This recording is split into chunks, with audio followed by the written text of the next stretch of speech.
모든 교양은 남 얘기죠. 안 물어봐도 알려주는 남 얘기 아날람 92회 방송 시작하겠습니다. 의문의 근요 시호님. 안녕하세요. 문화평론가 이동규 대표님. 안녕하십니까. 안녕하세요. 저는 작가 홍대선입니다. 우리가 지난 한 주를 쉬었어요. 네. 그럴 수밖에 없었습니다. 추석 때. 추석이 아닙니다. 구정입니다. 구정 때. 설날 때 각자 일이 너무 많아가지고, 그리고 저는 요새 우울증에 조금 빠졌어요.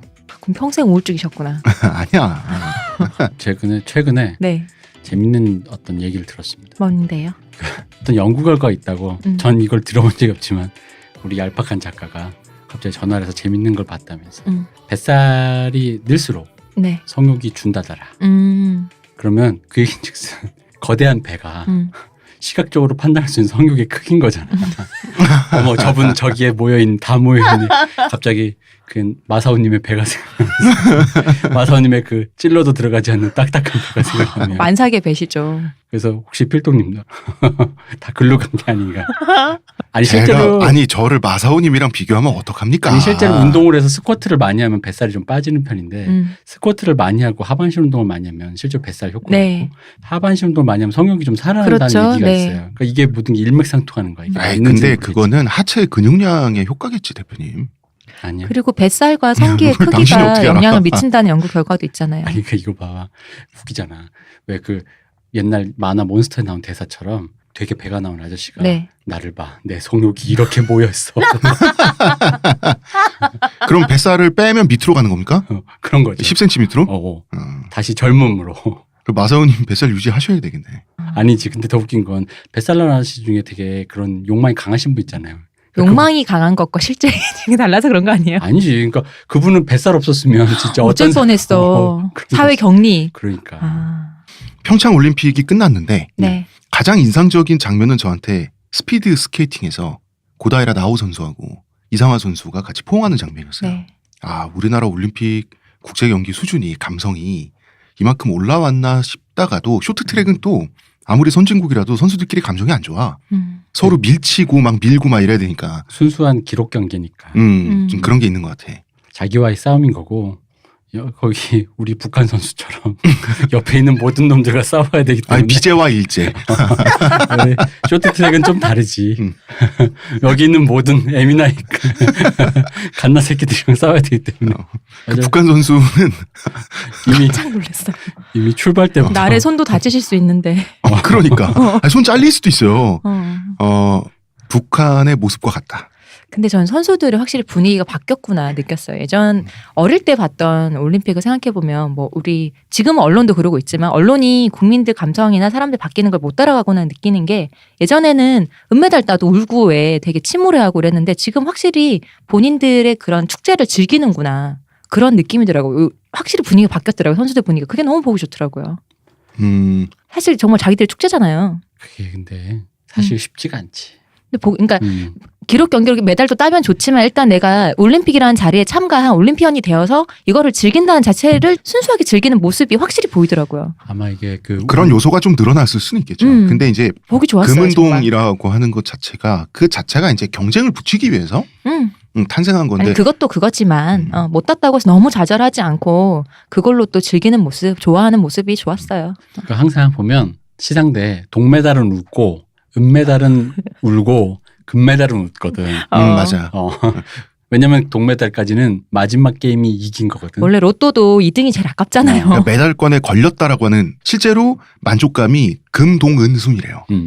실제. 그러니까 그래서 뭐 선수가 그런 어떤 분함과 그런 게 없으면은 그럼요. 또 그건 좀 어떤 그 자기 승부욕이 그걸 또 가게 하는 건데. 그치? 그렇겠지. 근데 이제 중요한 건 그건 같으니까 이게 너무 엘리트 스포츠라서 네. 이 길이 좌절됐을 때 그러니까 다른 선택지가 맞아요. 없을지도 모르는 식으로 우리 어린 선수들을 외길로 모는 게 우리의 습성이잖아. 그 애들 공부시킬 때도 그렇고. 네. 또 인마 대학 안 가면 인간 쓰레기 되는 거야. 뭐 잉여인간 된다는. 뭐 이제 그런 식이다 보니까. 근데 그런 분위기가 조금은 근데 난 다른 것보다 선수들은 그냥 제 생각에는 그 정도로 승부의 세계에 매몰돼서 이렇게 그 칼 끝에 서 있는 사람들은 본능적으로 나는 웬만해서는 알 거라고 보고 오히려 그 중계하시는 분들의 태도가 좀 변한다고 느낀 거지. 아직 멀었다 싶은 데도 있고 좀 변했다 싶은 데도 있고 그랬어요. 그래도 그러니까 오히려 선수들은 당사자들은 본능적으로는 알 거라고 봐요. 분하지. 분하더라도 어떤 이 능력 차와 뭔가 자기의 어떤 한계와 그 모든 것에서 뭐 느꼈을 거라 보는데 확실히 그 캐스터나 이런 해설하시는 분들이 변했고 그리고 재밌는 건 그거야. 이게 난 이거 분명히 이건 내 심증인데 이게 e스포츠가 도입되고 온 게임넷에 일종의 영향이면 영향, 폐해면 폐해인 게 그놈의 드립. 이게 드립과 그 열정적인 중계 있잖아요. 되게 옛날엔 담백했거든요. 맞아요. 1번 선수 앞으로 나섰습니다. 뭐 이런 식이란 말이에요. 요즘 모두 흥분해가지고. 맞아요.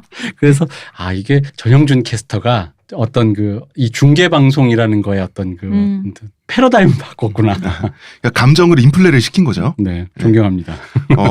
그리고 여자 컬링 3, 4위전이 아주 한편의 영화였어요. 정말 멋있었어요. 난 너무 놀랐잖아요. 그리고 컬벤저스 멋있어요. 그리고 이제 뭐 일본에서도 그렇고 우리나라에서도 그렇고 언론의 구도가 김은정 대 안경 선배, 그 메가네 센파이 대 후지사와 사츠키 선수, 후지사와 사츠키 선수 무서웠습니다 저는. 근데 그 사츠키 선수가 또 엄청 엘리트더만 부모님도 다 컬링 선수에 본인도 아기 때부터 컬링 시작해갖고 길러진 컬링의 엘리트인데. 아니 그분이 되게 상냥하게 웃잖아요. 네. 상냥하게 웃으면서 그렇게 무섭더라고. 왜냐면 내가 뭘 연구를 하고 저거 다음에 김은정 선수가 분명히 대책이 있겠지 싶은데 옆에서 웃고 있으니까 내가 혹시 못 본 수가 있나? 뭐 그런 거 있잖아. 외통수가 있나? 외통수는 없었고 왜 장기 둘 때 가장 상대를 고통스럽게 하는 타입이 자기는 결코 실수하지 않으면서 상대 실수를 유도하는 타입이잖아요. 그러니까 우리 마지막 엔드에 가서 동점되는 거 보고 그렇지. 이게 웃는 게 뭔가 있었어라는 생각이 드니까 약간 무섭다. 11엔드 마지막도 조금 쫄깃했잖아요. 실제로 3, 4위전이 아니라 4강전이었구나. 죄송합니다. 실제로 3, 4위전 영국하고 동메달 결정전 할 때 그렇게 먼저 점수 내주고 서서히 압박해가지고 마지막에 영국 선수들이 무너지면서 이겼어요. 일본이. 네. 4강전 할 때 사실 일본도 정말 잘했잖아요. 그래서 3, 4위전 할 때는 일본 응원하게 되더라고요. 네, 그거를 끝까지 웃으면서 상냥함을 유지하면서 한치의 실수도 하지 않고 압박해 들어오는 모습이 그러니까 그 매너가 아니라 진짜 무기더라고. 장난 맞아요. 아니었어요. 그래서 엄청난 왜 그런 느낌 도대체 왜 동요를 안 하지? 그런 거 있잖아 진짜. 이상하다? 왜 이러지? 뭐 이런 거 있잖아. 김은정 선수는 또 반대편으로 그런 느낌이잖아요. 실수를 해도 잘해도 표정이 계속 포커페이스니까 뭐지? 왜 동요를 안 하지? 이런 느낌이 또 다른 느낌이 들잖아요. 왠지 근데 이제 김은정 선수 우리 편이니까 우리는 사치기 선수가 무섭지. 그렇지, 맞아. 거기다가 이제 김은정 선수 약간 이제 표정을 찡그리는 거나 약간 이렇게 째려보고 있는 게 있으니까 약간 파이터의 느낌이 있으니까 그건 그냥 보편적인 플레이어의 느낌인데 이상하잖아. 아무리 컬링이 이렇게 조용히 진행되는 경기지만 계속 웃고 있어. 되게 해맑게. 너무 상냥해. 근데 처음에는 그냥 저 선수 되게 예쁘게 웃는다 이랬는데 예전에 그 마법소녀 리나에서 제로스 같지 않아요? 그런 류의 캐릭터도 있잖아. 끝까지 웃는 사람도 있잖아. 근데 그분이 그래서 난 저 사람이 저 마지막에 나이스샷 던지고 다음은 이제 너에게 달렸다 김은정 거의 이런 분위기로 뭐 거의 베스트샷 날렸잖아요. 네. 그래서 뭐 저 사람 진짜 저렇게 웃고 저런 샷까지 날리는 거 보면 대단한 멘탈이구나 했는데 정작 본인은 멘탈이 약해서 웃고 있는 거였어요? 아니 자기가 멘탈이 약해서 항상 결정적인 순간에 미끄러졌었다네. 그래서 자기는 멘탈이 약한 게 가장 약점이었었대. 그래서 팀에서 거의 한번 퇴출됐고. 퇴출이 팀이 한번 좌절됐고. 거의 이제 낭인 비슷하게 됐다가. 지금 팀이 불러서 실수를 해도 팀이 뭐 커버해준다. 그런 어떤 분위기로 더 다 잡았다고 하는데 무섭더라고요. 그래서 더 무섭더라고요. 역시 바닥을 치고도 올라왔다는 역시 히스토리가 있었어. 더 무섭더라고. 수라를 보았다. 왜냐면 처음에 5살 때부터 컬링했다길래 5살 때부터 이런 포커페이스를 되게 무섭네. 뭐 이랬는데. 그럼 5살 때부터 그 선수는 유치원도 그 표정으로 가고. 그러니까 컬링도 그 표정으로 하고. 명절 때 인사도 그렇게 하고. 그런 줄 알았는데 부침이 있었다는 얘기를 듣고 그 표정의 어떤 그 부침으로 만들어진 표정이었군요. 보통 파이터들이 짓는 어떤 귀신 얼굴이 있는데요. 약간 색다른 귀신 얼굴. 한국과 일본 두 팀이 아시아 최초의 컬링 은메달. 네. 올림픽 그다음에 컬링 동메달을 동시에 땄습니다. 재밌었습니다. 너무 멋있고 너무 재밌었어요. 금요일 밤에 빅 이벤트. 네. 정말 재밌었어요. 마지막에 진짜 심장이 시간이 어떻게 가는지를 모르겠더라고요. 진짜 늦게까지 컬링이 꽤 길잖아요. 시간이 어떻게 가는지 모르겠더라고요. 자, 그리고 도널드 트럼프 미국 대통령이 심상치가 않습니다. 거의 뭐 끝까지 가는 지금 분위기인데 북한이 고난의 행군을 한 번 더는 못할 거고 그렇다고 버티자니 죽을 맛이고 아마 김정은도 권력에 대한 감각이 나쁘진 않은 걸로 지금 평을 받고 있는데 이 친구가 당연히 친구라니 남의 수령님 보고 친구라니 이 양반이 말 조심하세요. 당신 친구야? 망원동으로 뭐 떨어질 네. 수가 있어요. 이 사람이 당연히 힐러리 클린턴의 당선을 염두에 두고 플랜을 짰는데 도널드 트럼프가 돼서 어떡하지 점점점 했는데 도널드 트럼프가 미국 내에서는 바보 취급을 받지만 북한한테는 지금 저승사자잖아요. 어떻게 될지를 모르겠어요. 여러분 핵전쟁이 나기 전에 외국인으로 피신을 해야 됩니다. 그러면 먼저 숙박업소를 예약을 해야 돼요. 저희 아날람은 호텔스닷컴과 국내 최고 조건의 프로모션을 진행하고 있습니다. 프로모션 페이지가 어떻게 된다고요, 시우님? kr.hotels.com/베스트 쿠폰. 그렇습니다. 여기서는 국민은행 카드 사용하시는 분 15%까지 국내 최고 조건이고요. 다른 카드를 사용하셔도 역시 나쁘지 않은 쿠폰이 있고 국내 최고 조건이 계속 유지되고 있습니다. 많이 알려주시고요. 여러분도 많이 사용하시고요. 호텔스닷컴 이용하시는 분 많습니다. 많은데 국내외 전 세계 어디에서나 숙박업소를 예약하실 때 저희 아날람 호텔스닷컴 프로모션 페이지를 이용하시면 국내 최고 조건이다. 여러분 많이 선전해주세요. 아시겠습니까? 들었어? 죄송합니다. 광고 듣고 오겠습니다. 지금 티스템 두피 클렌저와 두피 에센스를 검색해보세요. 과학이 당신의 모발에게 주는 선물, 티스템입니다. 오늘은 영화 두 편을 갖고 왔습니다. 그런데 모두 라이언 고슬링이 주연을 맡은 영화. 이상하게 이번 주 라이언 고슬링 특집이 되고 말았어요. 케빈 코스트네이요. 얼굴이 다 아는 배우. 개연성의 얼굴. 근데 배우는 하나인데 성격은 전혀 다르다고 할 수 있는 이 두 영화. 첫 번째는 하프 넬슨이란 영화입니다. 이 영화는 정말 모르시는 분이 많을 거예요. 네. 예, 굉장히 마이너한 영화고요. 네. 제작비도 굉장히 저예산이었어요. 두 번째는 유명한 영화죠. 드라이브. 2011년작인데 자, 저희 방송은 엄청난 스포일러를 포함하고 있습니다. 여러분 영화를 보고 들으시던지 아니면 감수하고 듣고 다 알고 또 보시던지요. 영화를. 자, 어쨌든 스포일러가 흘러 넘치기 때문에 주의를 요망합니다. 자, 첫 번째 하프 넬슨부터 가보겠습니다. 이번 주 1부 하프 넬슨 2006년작이에요. 오래됐죠. 하프 넬슨 2006년이 벌써 이렇게 오래됐어요? 띠 한 바퀴가 돈 거네. 그럼 2006년 때 제 중학생이었는데 2006년에 태어난 친구가 벌써 초등학교 5학년인가 되는 거네.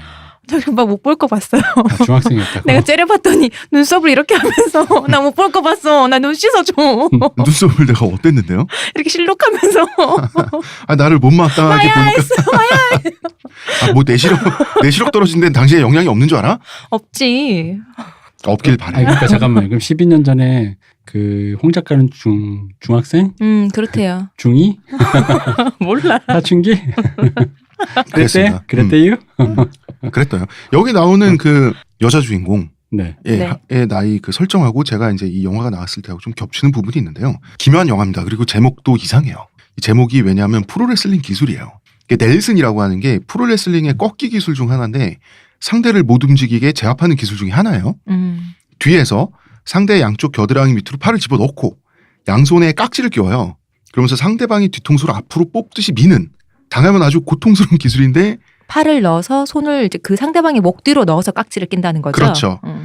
이게 초등학생 때 남자애들이 가위바위보 해가지고 이거 해보기도 하고 당해보기도 이런 하는데 거래요. 남자애들 생각 없으니까 하는데 아니 이런 걸 어떻게 알고 해 이 나이에? 그때 이제 그 프로레슬링 보고 요새는 프로레슬링이 유행이 아닐 텐데. 그 옛날에 WWF라고 2006년에 중학생이 어떻게 그랬을까? 하여튼 이 기술이 굉장히 괴롭습니다. 단단히 붙잡고 있는 상태의 명칭이 넬슨 홀드하고 있는 거죠. 풀 넬슨 홀드가 있습니다. 양팔로 단단히 상대를 구속하는 거고요. 하프 넬슨 홀드는 한쪽 팔로만 이걸 하고 있는 보다 불안전한 상태예요. 나머지 팔로는 성공하지 못했거나 나머지 팔로는 뭐 이렇게 뭔가를 해야 되는 거죠. 이 사람은 패든가. 아무튼 영화 제목의 뉘앙스는 반만 홀드에 성공하고 있는 불안정한 상태 있죠. 내가 이걸 계속 성공하고 있을 수도 있고 아니면 상대에게 역습을 당할 수도 있고 양팔이 다 들어가서 깍지를 낀 상태가 아닌 거야. 그렇다고 홀드가 안 된 상태는 또 아니잖아요. 애매한 상태야. 그러면은 상대는 뭐야? 내가 홀드하고 있는 상대는 꿈일 수도 있겠죠.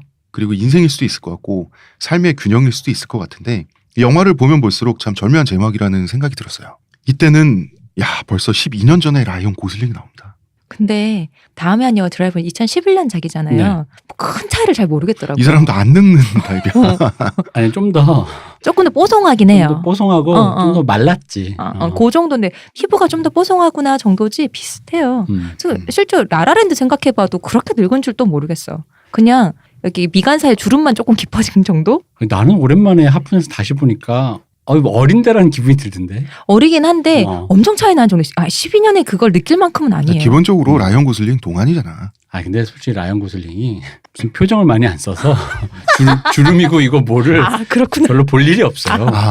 그래서 최민식과는 다른 길을 걷게 될 것이다. 이분이 최민식 씨나 왜 시우님 죽을라 그래? 맞는 말이었어. 김윤석 씨 같은 류의 알파치노류의 뭔가 얼굴 안면 근육을 120% 동원하는 연기를 하는 사람은 아니잖아요. 알파치노는 주름이 파도치잖아요. 얼굴에. 살짝 옛날에 미실 할 때 고현정 씨 보고 고현정 맞아. 씨가 그 약간 미세한 그 표정으로만 연기를 진짜 좋은 연기를 했잖아요. 그 외국인들이 그걸 보면서 페이스 댄서라 그랬대요. 얼굴로 춤추는 사람 같다고. 고슬링도 좀 그런 느낌이에요. 라이언 고슬링이 그 자기의 그 신동엽처럼 얼굴이 몰려 있는 거를 굉장히 잘 활용하는 거죠. 그치. 모여라 눈, 코, 입 과잖아. 왜냐면 모여라 눈, 코, 입 때문에 나머지가 너무 이렇게 여백이 많아서 그 눈, 코, 입을 여백 쪽으로 살짝 이렇게만 몰아도 짜증, 분노 영역의 미가 있다. 표현한다. 맞아요. 근데 짜증, 분노, 호감 이런 거를 최소한의 표정으로 표현하는 기술이 있어요. 맞아요. 근데 모여있는 정도로는 신동엽 씨랑 비교하는 거 전 좀 너무 신뢰라고 생각해요. 왜? 내가 보기에는 왜냐면 솔직히 라이언 그냥 고슬링 비슷해. 참 신동엽 씨도 젊었을 때 20대 때 한참 생각해보면 개그맨인데 굉장히 개그맨을 좀 사회적으로 좀 우습게 보는 풍조가 있는데 좀 댄디한 느낌이었잖아요. 좀 댄디하고 왜 약간 영화배우나 탤런트처럼 그런 셀럽 말쑥한 느낌으로 이해했는데 사실 라이언 고슬링이 흔히 말한 좀 솔직히 비교해봅시다. 할리우드의 최고 스타들 되신 분 있잖아요. 이런 식으로 돼서 예술가 겸 최고 배우 되신 브래드 피트나 조지 클루니에 비해서 얼굴은 솔직히 아니잖아. 그러니까 잘생긴 얼굴이라는 게 모였다는 걸로 그래도 신동엽 씨 비교하는 건 라이언 고슬링은 느낌이 있죠. 느낌 있는 좀 그런 젊었을 외모지. 때 금발에 백인 가장남이면 그럼 이 얼굴 돼? 이 얼굴 된다. 왜 그 라이언 고슬링이랑 헷갈린 사람이 라이언 레이놀즈잖아요. 팀 로스도 있죠. 진짜 비슷하게 생겼거든요. 누가 트위터에 제가 본 건데 트위터 아이디 썸토바님인 것 같아요. 이분께서 말씀하신 게 너무 맞는 말. 미간이 옹졸하면은 고슬링이고 입이 옹졸하면 레이놀즈라고. 그 옹졸하다고 표현을 해야 돼? 근데 이거 사진을 각각 보고 있으면 너무 맞는 말인 거야. 자, 미간이 옹졸한 배우 라이언 고슬링. 근데 눈이 좀 슬퍼 보이는 사람이 고슬링이에요. 근데 그거 알아요? 라이언 고슬링이 그 눈, 코, 입을 살짝 몰려 있는 걸 컬링처럼 살짝 푼 다음에 스톤 하나 넣어서. 그다음에 약간 코가 이분도 이렇게 좀 뾰족하고 근데 그런 것만 약간만 튜닝하잖아. 코끝이라든가. 그래서 조금 잘생김을 1 더하면 이게 그 우리 캡틴 아메리카의 얼굴로 그 과잖아. 크리스 얼굴이 돼요? 그렇지. 크리스의 얼굴이 살짝 모이면 이거의 최대 베스트인데 거기서 이제 몇 개 빠지면 약간 이제 잘생김 한 5 빼고 뭐 이렇게 미간 조금 모이고 그러면 이제 라이언 고슬링 된다. 약간 눈 처지게 하고 근데 이러면 이 묘한 애매함 때문에 이 사람이 대배우가 됐죠. 그렇죠. 왜냐면 그 모든 재능을 얼굴에 모아놔서 우리 크리스가 말주변도 없고 크리스 에반스가 눈치도 없고 그리고 그런 사람이 됐지. 어떤 표정 연기를 해도 좀 사람이 없어 보이잖아요. 인터뷰하는 사람 성희롱이 나고 말이에요. 순진무구한 사람이 됐지. 잘생긴 건 알겠는데 점점점이 돼버리는 그죠. 그런 거죠. 이때 고슬링은 지금처럼 대배우는 아니었어요. 극 중에서 30살의 교사라는 주인공 역할로 나오게 됩니다. 이때만 해도 저 이 영화를 처음 봤을 때 라이언 고슬링이라는 배우에 대한 기대치가 너무 없었어요. 왜냐하면 그때가 진짜 노트북이라는 영화를 기겁을 하면서 봤거든요. 노트북 보면서 어떤 느낌이 왔냐면 진짜 끝까지 보면 이거 뭐야 가요 무대야? 어떤 면에서 가요 무대? 아니 그러니까 예를 들어 있잖아. 스토리 우리가 좀 이따 드라이브 얘기할 때 하겠지만 스토리가 예를 들어 너무 뻔하면 스타일이 다르든가 그렇죠. 스타일이 뭐 특별하게 내세울 게 없다면 스토리가 다르든가 예를 들어 이 얘기를 왜 지금 이런 방식으로 찍었는가에 대해서는 예술가는 대답을 해야 돼요. 근데 그게 예를 들어 내 취향이다라고 만약에 얘기할 건데 그 취향이 예를 들어 너무 옛 것이야. 전형적이고 심지어 그 옛 것이 어떤 복고로서의 다시 보니 신선한 애라는 느낌이 아니라 다시 봐도 역시 옛날 거네라는 확신을 주면 그걸 보통 진부하다고 하죠. 그래서 나 보면서 가요 무대인가? 내일 했거든. 그랬구나. 가요 무대구나. 저는 그 노트북을 옛날에 보면서 어떤 느낌이었냐면 모닝글로리 아트박스 매장에 다시 간 느낌 있죠. 그죠 그런 거. 오래된 아트박스는 핫해 모닝글로리한 거죠. 그러니까 모닝글로리. 옛날에 핫했던 모닝글로리 내가 학교를 졸업하고 오래 있다가 어. 다시 갔더니 인테리어가 아직 안 바뀌어 있는 아직 있는 곳에 가서 그 느낌이 있는 거. 그 느낌이 근데 이- 그 느낌이 정겨울 수도 있는데 구릴 수도 있잖아. 아니 근데 그게 노트북은 그런 거지. 구렸다고. 예를 들어 아트박스가 계속 분골쇄신해서 지금은 이제 좀 팬시한 것도 나오잖아요. 네. 그 시대에 맞는 걸 네, 내는데 오랜만에 갔는데 여전히 서정윤의 뭐지 그거? 홀로서기. 아 그래 홀로서기 씨가 노트북 그 편지지 바른 손 이런 어. 것만 있고 시화로 그려져. 매장에 있는 거지. 어. 나는 또다시 쓰러져 있었다. 그 왜냐면 내가 그 영화를 보면서 느낀 게 그 두 분이 되게 지고지순하잖아요. 네. 그냥 보면서 이 전개에 음. 이대로 끝날 리가 없다. 설마 이건 뭐가 있다. 근데 그대로 끝나잖아. 아무것도 없어. 그래서 가요 무대로 끝났다 어. 그래서 그러니까 아니 그잖아. 내가 이 얘기를 왜냐면 가요 무대로 나왔으면 뭔가 편곡이 바뀌든가 그렇죠. 아니면 저기 그 전국 노래자랑처럼 키치한 맛이 있든가. 아니 철저한 상업 멜로 드라마잖아요. 음. 근데 지루해. 지루한데 예술성은 없어. 그래서 난 대단한 영화였습니다. 게다가 이 사람이 또 백인의 금발이다 보니까 그냥 이 배우가 그냥 이런 식의 어떤 그런 백인들 네. 어떤 그런 취향을 소구하면서 그냥 이렇게 흘러갈 어, 배우인가 보구나. 그쵸. 그렇게 생각을 했죠. 그리고 나서 그 하프 넬슨을 지금 얘기하는 보시면서 기대 없이 봤다는 거죠. 네. 그 라이언 고슬링이 얼굴하고 표정이 유니크합니다. 얼굴 뭐 아까 모여라 눈곱이라고 얘기했지만 이 사람이 표정을 정말 최소한 쓰는데 이 배우의 느낌에 대해서 설명을 해주시자면 나노 연기지. 나노. 이게 얼굴을 많이 안 쓰잖아요. 음. 그러다 보니까 오히려 그 이런 류의 배우들이 누가 있냐면 이제 예를 들어 그 이분은 뭐 원래 안면 마비가 와서 안 쓰시는 거지만 기타노 다케시가 자기의 영화의 스타일도 그렇고 그분은 반쪽이 마비라서 원래 못 씁니다. 하는 수 없이. 근데 영화 스타일도 그래서 그렇게 맞춰놨잖아. 다 무표정한 인물들이 무표정한 상황에서 무표정하게 구는데 그래서 오히려 더 많은 감정적인 것을 드러내는 쪽인데 그런 스타일에 비견할 수 있죠. 별걸 오히려 표정을 최소화함으로써 그 감정적인 여백이랄까 그런 느낌들을 굉장히 잘 묘사하는 거죠. 상상력의 여지를 되게 많이 주죠. 그죠. 그리고 또 본인이 그런 연기를 주로 이렇게 막 내가 뭐 이런 걸 잘 안 하잖아요. 네. 솔직히 라라랜드만 해도 그 중간에 그 매니저한테 해고당할 때 보통 예술가의 곤조가 있는 그런 예술가 뽕이 있는 애들은 거기서 네가 재즈를 알아 이랬겠지. 근데 갑자기 그 표정이 잠깐 실룩하더니 시무룩하게.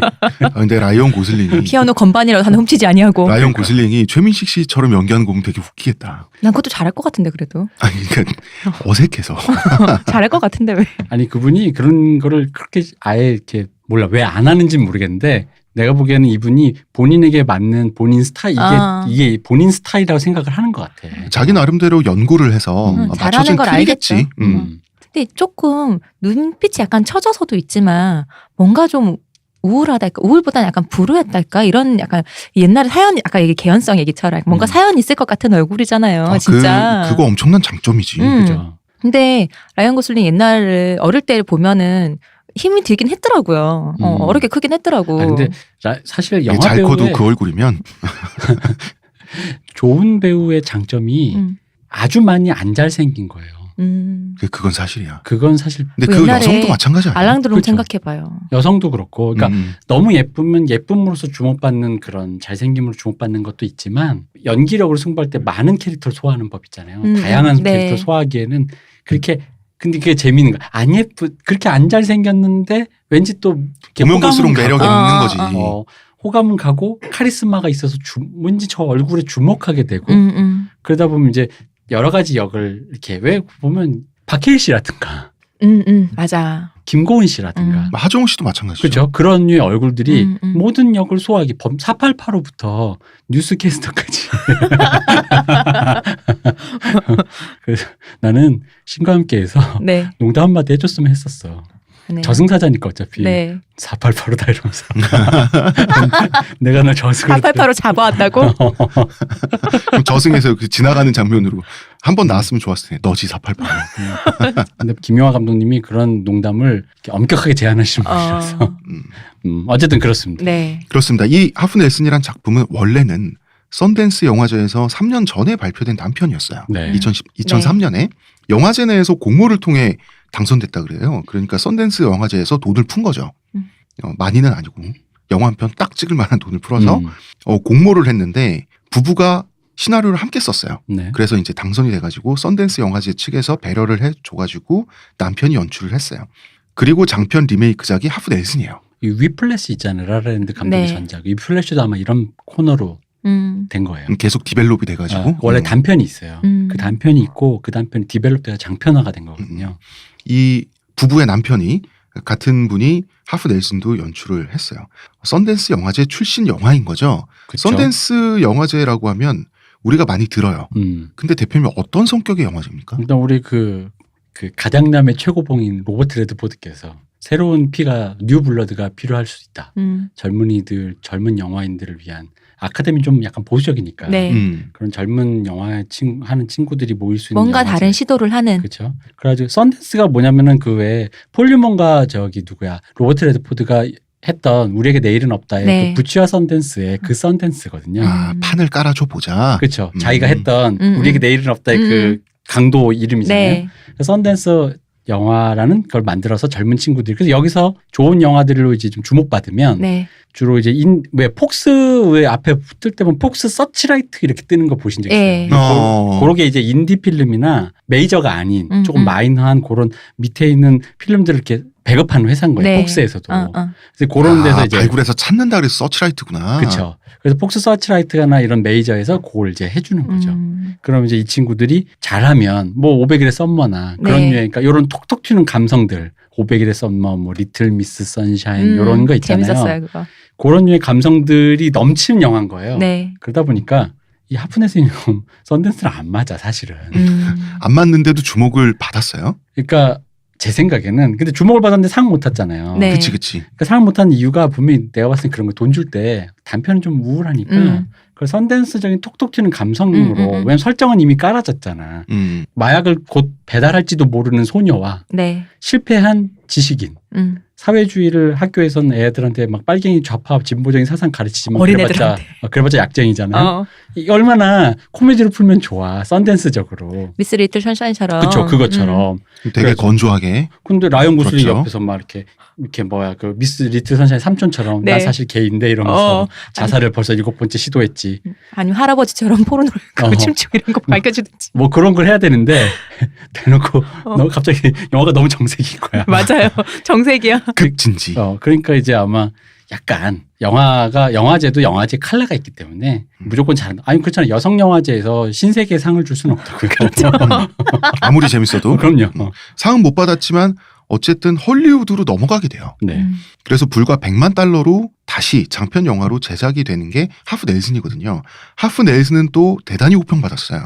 이때까지 라이언 고슬링은 주목받는 배우 중에 하나였는데 여기서 빵 떴다 그러더라고요. 그죠. 이 당시에 여러 상도 많이 탔잖아요. 그죠. 인정도 되게 많이 받았고 네. 작품성 막 인정받고 그러니까 흥행 성적 자체는 불과 268만 달러. 이거는 돈을 번 게 아니거든요. 홍보비 뭐 다 들어가면 제작비가 100만 불인데 마치 헐리우드가 아닌 것만 같은 초라한 규모인데 광범위하게 라이언 고슬링이 이 영화를 통해서 뜨게 돼요. 근데 268만 달러면은 예를 들어 똔똔이라고 쳐도 우리 돈으로 치면 그냥 1,000원으로 쳤을 때 대략 26억이잖아요. 근데 얘들은 우리나라도 요즘은 그렇게 한다고 하지만 아주 디테일한 거 있잖아. 네. 야, 나 빨리 저기 버스 타고 갔다 와서 택시 타고 갔다 이런 거 10원, 20원까지 다 정산한다고 하는데 그렇게 만약 다 정산해서 빠진 금액 치면 진짜 이거 편의점에서 밥 사 먹으면서 영화 찍을 거지. 그런 거지. 다들 도시락 싸와라. 진짜로.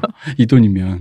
이 작품에 처음 들어가게 되면 굉장히 피로한 느낌을 딱 보여주죠. 피로한 일상 속에서 이제 핸드헬드 카메라 흔들흔들거리면서 피로한 교실로 출근을 해요. 주인공이 30살의 남자 교사야. 자, 이 핸드헬드 카메라는 네. 2000년대 영화 특히 좀 약간 이렇게 각 잡고 예술 좀 하겠다는 영화에게는 좀 흔한 기법이에요. 아주 광범위했다. 청취자 여러분 잠깐만 핸드헬드 카메라는 여러분이 영화를 보실 때 사람이 직접 손을 들고 고정이나 받침대나 이런 거 없이 쫓아다니면서 찍게 되면 화면이 흔들흔들 손에 하면서 들고 찍으니까. 굉장히 좀 현실적으로 보이고 현장감이 느껴지고 네. 그런 거죠. 거기 같이 있는 듯한 느낌. 그래서 삼각대 카메라 올려놓지 않고 네. 카메라 감독이 직접 들고 있는 건데 그걸 핸드헬드 손으로 잡고 있다. 다큐멘터리 촬영 기법이죠. 네. 주로 종군 기자나 다큐멘터리 찍는 사람들은 삼각대를 놓을 여유가 없으니까 그렇죠. 이제 거기서 온 건데 이렇게 했을 때 현장감이 생기니까. 근데 이제 왜냐면 이제 뭐 이분의 영향만은 아니지만 이 당시에 네. 이제 가장 유명한 어떤 그런 그 예술 영화 계열 중에는 네. 다르덴 형제가 있어요. 다르덴 형제. 예, 다르덴 형제 영화들이 워낙 이게 좀 어떤 그 당시에 어떤 뭐랄까 유행 스탠다드 그러다 보니까 핸델들을 찍는 어떤 아트하우스 영화들의 풍이 좀 더 이때 좀 보편화된 것도 사실이에요. 이때가 이 영화도 핸드헬드가 굉장히 많은데 네. 한참 유행하고 있었을 때다. 마침. 그죠? 예. 네. 이 사람이 역사 교사예요. 그러면서 해결의 변증법 얘기를 자꾸 합니다. 학생들한테. 애들한테 빨간불을. 8학년한테. 그러니까 결국 진보 발전에 대한 질문인 것이고 세상도 발전해야 되지만 나도 발전해야 되고 나도 여러분들을 발전시켜야 되는데 잘 되는지 몰라. 그리고 체육 과외활동 지도도 하는데 농구 네. 코치예요. 그 농구라고 하는 것도 이제 그 성장의 모티브를 갖고 있는 거죠. 그러면서 자꾸 하는 말이 이겨내라, 수용해라. 결국 하는 말이 해결의 변증법이잖아. 정반합, 그렇죠. 대립, 충돌, 변화. 그러다 보면 어떻게 니들이 진보할 수 있을 거야라고 기대를 가지고 애들한테 자꾸 말을. 세상 모든 것은 대립으로 이루어져 있다. 근데 이제 대립 속에서 발전한다. 그런 얘기를 하는데 그 대립이 있는 것 같아요. 분명히 대립 속에서 우리는 고통을 받는데 발전을 할지 안 할지는 주인공도 모르겠고 영화도 모르겠고 보는 우리도 모르겠어요. 자, 주인공의 이름은 댄 던이에요. D-O-N인데 발음상으로는 다 됐다. 던이지. 그러니까 다 됐다는 뜻도 되고 사실 이게 다 이루어졌다는 뜻도 되지만 턴에 떴어. 끝났다. 끝났다. 그렇죠. 이런 뜻도 되게 웃깁니다. 이게 디테일이 은근히 있어요. 이 주인공의 성향이 그렇게 강인한 사람은 안 돼요. 주인공은 세상에 도움이 되고 싶어요. 이 사람 신조가 그거야. 도움이 되려면 한 명의 학생이라도 올바르게 가르쳐서 내가 이렇게 세우겠다. 그러면 나의 교사 생활은 실패한 게 아니겠지. 이런 사명감이 없진 않아요. 근데 이제 이게 웃긴 거 이 사람 태도를 보면은 네. 아마 그런 거야. 그러니까 이 사람 먹물이잖아. 좌파 교육의 어떤 이 수혜를 그대로 네. 온몸으로 그냥 받은. 이 먹물이 생각하는 어떤 사회 변혁의 꿈 있잖아요. 네. 근데 사실 그게 녹록지는 않잖아요. 내가 뭘 한다고 혼자서 할 수 없는 것이잖아요. 그랬을 때 또 나도 생계도 책임져야 되고 그럼 이리저리 하다 보면 이제 보통 이런 류의 먹물들이 보통 흘러가는 데가 이런 식의 교육 쪽이잖아요. 그러면서 애들과 맞닥뜨렸을 때 그럼 거기서 이제 그나마 품는 한 가지의 희망이 그럼 여기서 나의 액티비티는 여기서다. 나 자신은 던 됐으니 다른 아이들을 내가 가르쳐서 이 나의 빨간 씨를 더 많이 뿌려서 아이들에게 확 무럭무럭 자라나게 해야지라고 생각을 하는데 사실 현실은 또 안 그렇잖아. 그렇죠. 애들이 뭐 그래요? 그러니까 이제 이 사람이 약간 신기한 게 애들한테 애들 뭐 엎드려서 자고 있고. 그러니까 왜냐면 웃긴 게 여기가 보면 이게 브루클린인가 그렇죠. 배경이. 예, 브루클린. 이 배경이 우리 그 와이어 보면 나오는 네. 거의 흡사한. 그리고 학교도 공립고등학교잖아. 근데 실제로 미국에서 사립고등학교가 아닌 공립고등학교의 그 공교육 실패에 대한 네. 얘기는 벌써 오래전부터 나오던 얘기잖아요. 소위 뭐 나쁜 말로 똘반이라고 하는 우리나라로 치면 2부 야간이라고 정도라고 생각하면 되는데 공립은 애들이 이제 중학교 2학년이야. 한참 말 안 들을 때잖아. 그치. 그리고 애들이 또 엄청 지루해. 근데 수업도. 또 그거 치고는 선생님을 참 그러니까 애들이 이 선생님 생각하는 게 저 선생님 특이한 사람이다라고 생각하는 게 보여요. 아니 나름 노력은 해. 되게 재밌게 수업을 끌어가려고 스스로는 되게 생각을 많이 하는 사람이에요. 기본적으로 잘하려고 하는 사람이야. 열심히 하려고는 해. 약생이지만. 근데 잘 안 되고 자기가 얼만큼 잘 못하고 있는지 잘 모르겠는 그 기분에 의해서 코카인을 해요. 코카인을 해서 다음날 수업이 만족스럽지 않아. 머리가 지끈지끈하니까 수업이 만족스럽지 않아서 죄책감이 생겨서 또 코카인을 해. 마치 이게 이 직장인의 어떤 그건 것 같은데 놀기 위해서 일하고 놀고 싶어서 일 잘 못하는 이런 식으로 자꾸 이게 흘러가. 어떻게 지금 내가 뭔가를 하고 있는 게 뭐 어떻게 흘러가는지도 모르겠고 내가 하고 있는 게 바른지도 모르겠고 이거에 이제 스트레스를 받으니까 에라 모르겠다 코카인 하자 이런 쪽으로도 가고 코카인 하고 하니까 다음날 더 힘들고. 컨디션은 나빠지고 네. 그러니까 자기의 그 어떤 그 생활이 네. 가시적인 어떤 선명한 쾌감으로 좀 나타나면 좋잖아요. 이번에 그 앨범이 나왔어. 와 네. 1위야 뭐 이런 거 있잖아.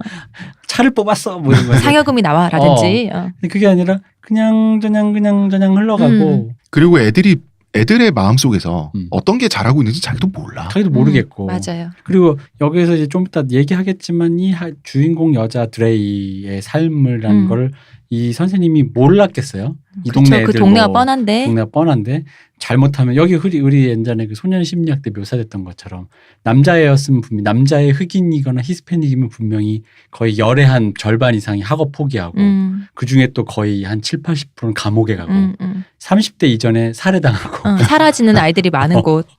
그런 곳이잖아. 그거를 모르겠냐는 거지. 그리고 또 미국에서 그 공립학교 교사라는 것의 그 위치가 있잖아요. 네, 그렇죠. 우리나라도 뭐 선생님도 아무리 대접 못 받는다고 해도 그래도 이제 이런 정도는 아니란 말이죠. 굉장히 낮죠. 우리나라에 거의 제가 느끼기로는 보습학원 선생님 정도 수준으로 네, 맞아요. 느껴진다고 그러는데. 예. 장사 안 되는 보습학원. 그러니까 동네 그냥 보습학원. 근데 우리가 자주 하는 말인데 양손에 떡을 쥘 수 없잖아. 사람이 다 가질 수 없는데 그런데 쥐고 싶잖아.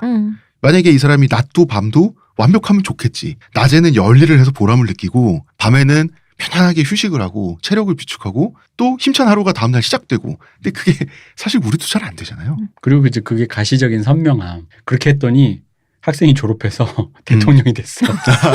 오바마가 3개월 됐어? 만에. 아니 뭐가 됐든 상원의원에 지금 더 들어갔어요. 내가 그래서 근데 그게 다 선생님 때문이야 또 나한테 그지 와서. 그러면 좋을 텐데. 그러니까 고등학교가 아니라 상원으로 진학하는 거야. 뭐 그러면 좋겠고 근데 이게 한둘이 아니라 저 선생님 손만 거치면 그렇지. 그냥 얘가 그냥 갑자기 브루클린 쪽집게 선생님. 이렇게 황금 쪽집게. 근데 그런 사실 인생이란 게 어디 그래요. 네. 실제로 우리 뭐 관료제 사회에서도 회사에서 자기가 하는 일이 지금 어디서 어떻게 돌아가는지 정확히 모르는 사람들 많잖아요. 그리고 이 교사라는 또 직업이 아까 그 대표님 얘기했던 씨를 뿌리는 직업이잖아요. 본인이 이제 거름을 뿌려주는 사람인데 이게 어떻게 크는데 시간이 필요하잖아요. 그러니까. 그치. 근데 이 사람은 그 보람을 눈으로 자꾸 확인하고 싶어 하는데 그게 없으니까 자극을 찾고 코카인, 섹스 이런데 이제 중독이 변화를 주고 싶은데 아이들의 변화는 눈에 금방 안 띄니까 또 이제 돌아서 내 삶이 답답해지는 거죠. 그리고 아마 그 아까 좀 공립교사라는 그 위치적인 지위가 결국 이런 거죠. 그러니까 좋은데 어쨌든 교육 나와서 좋은 걸 배웠단 말이지. 세상의 그 명현 우리 네. 사람 말하는 헤겔이나 마르크스나 뭐 많은 걸 배웠겠죠. 세상의 좋은 가치에 대해서. 근데 현실이 뭐야? 시궁창이잖아. 솔직히. 맞아요. 그렇다고 돈을 많이 버는 것도 아니야. 명예가 있는 것도 아니야. 나도 내가 왜 이런 모습이 된지는 모르겠어. 근데 이걸 안 하면 굶어는 죽을 것 같아. 이왕 할 거 사명감은 가지고 잘하고 싶어. 눈에는 안 띄어. 그치, 아침마다 그렇게 마음은 새로 잡았는데. 맞아요. 안 돼. 쉽지 않지. 쉽지 않지. 결론은 양손에 떡이 없다. 레이첼이라는 여성이 있어요. 레이첼이라는 여성은 뭐 저는 어떤 감정인지 모르겠는데 주인공한테 자꾸 연락을 해요. 네. 그런데 주인공은 좀 무심해요. 뭔가 좀 그걸 좀 귀찮아하는 듯 하는데 나중에 레이첼이 나타나서 결혼 반지를 보여줄 때는 네. 이제는 나한테서 거리가 완전히 멀어진 사람이 돼버렸잖아. 그럼 그때 또 갑자기 아까워서 서운해하는 거야. 저도 그런 감정도 있는 것 같아. 이 레이첼이 전 여자친구잖아요. 네. 근데 아마도 예전에 이 사람이 지금 마약을 처음 한 게 아니라 전에도 했었단 말이에요. 그리고 재활원에 갔어요. 근데 이 여자와 함께 갔던 것 같아요. 여자 함께 갔는데 본인은 실패했다 그랬거든요. 극 중에 나와 나는 재활원에서 맞아요. 마약을 끝내도 실패했다. 근데 이 여자는 성공했던 것 같아. 성공해서 새로운 삶에 성공을 한 거야. 그래서 다른 사람과 결혼을 하게 된 거지. 아무래도 뭐 결혼 반지 그런 네, 상징일 수 있죠. 그런 그걸 보니까 나는 여기 실패했는데 새로운 변화로 한 걸음 나아가는 이게 성공한 사람이 있구나. 그것에서 전 여자친구니까 잘 됐으면 좋겠다는 축복하는 마음도 있지만 나는 못 간 길인데 너와 함께 갔으면 좋았을 텐데 하는 아쉬움도 느껴지는 그런 씬인 것 같아요. 그거는. 전 또 그것도 좀 느꼈어요. 약간 이 느낌이 애매모호한 게 이 레이첼의 존재가 애매한 게 네. 그 헤어진 여자친구가 이건 뭐 구남친 구여친 모두 포함해서 구남친 구여친이 갑자기 찾아와가지고 그니까 나 엄마 집에 또 연락하라고.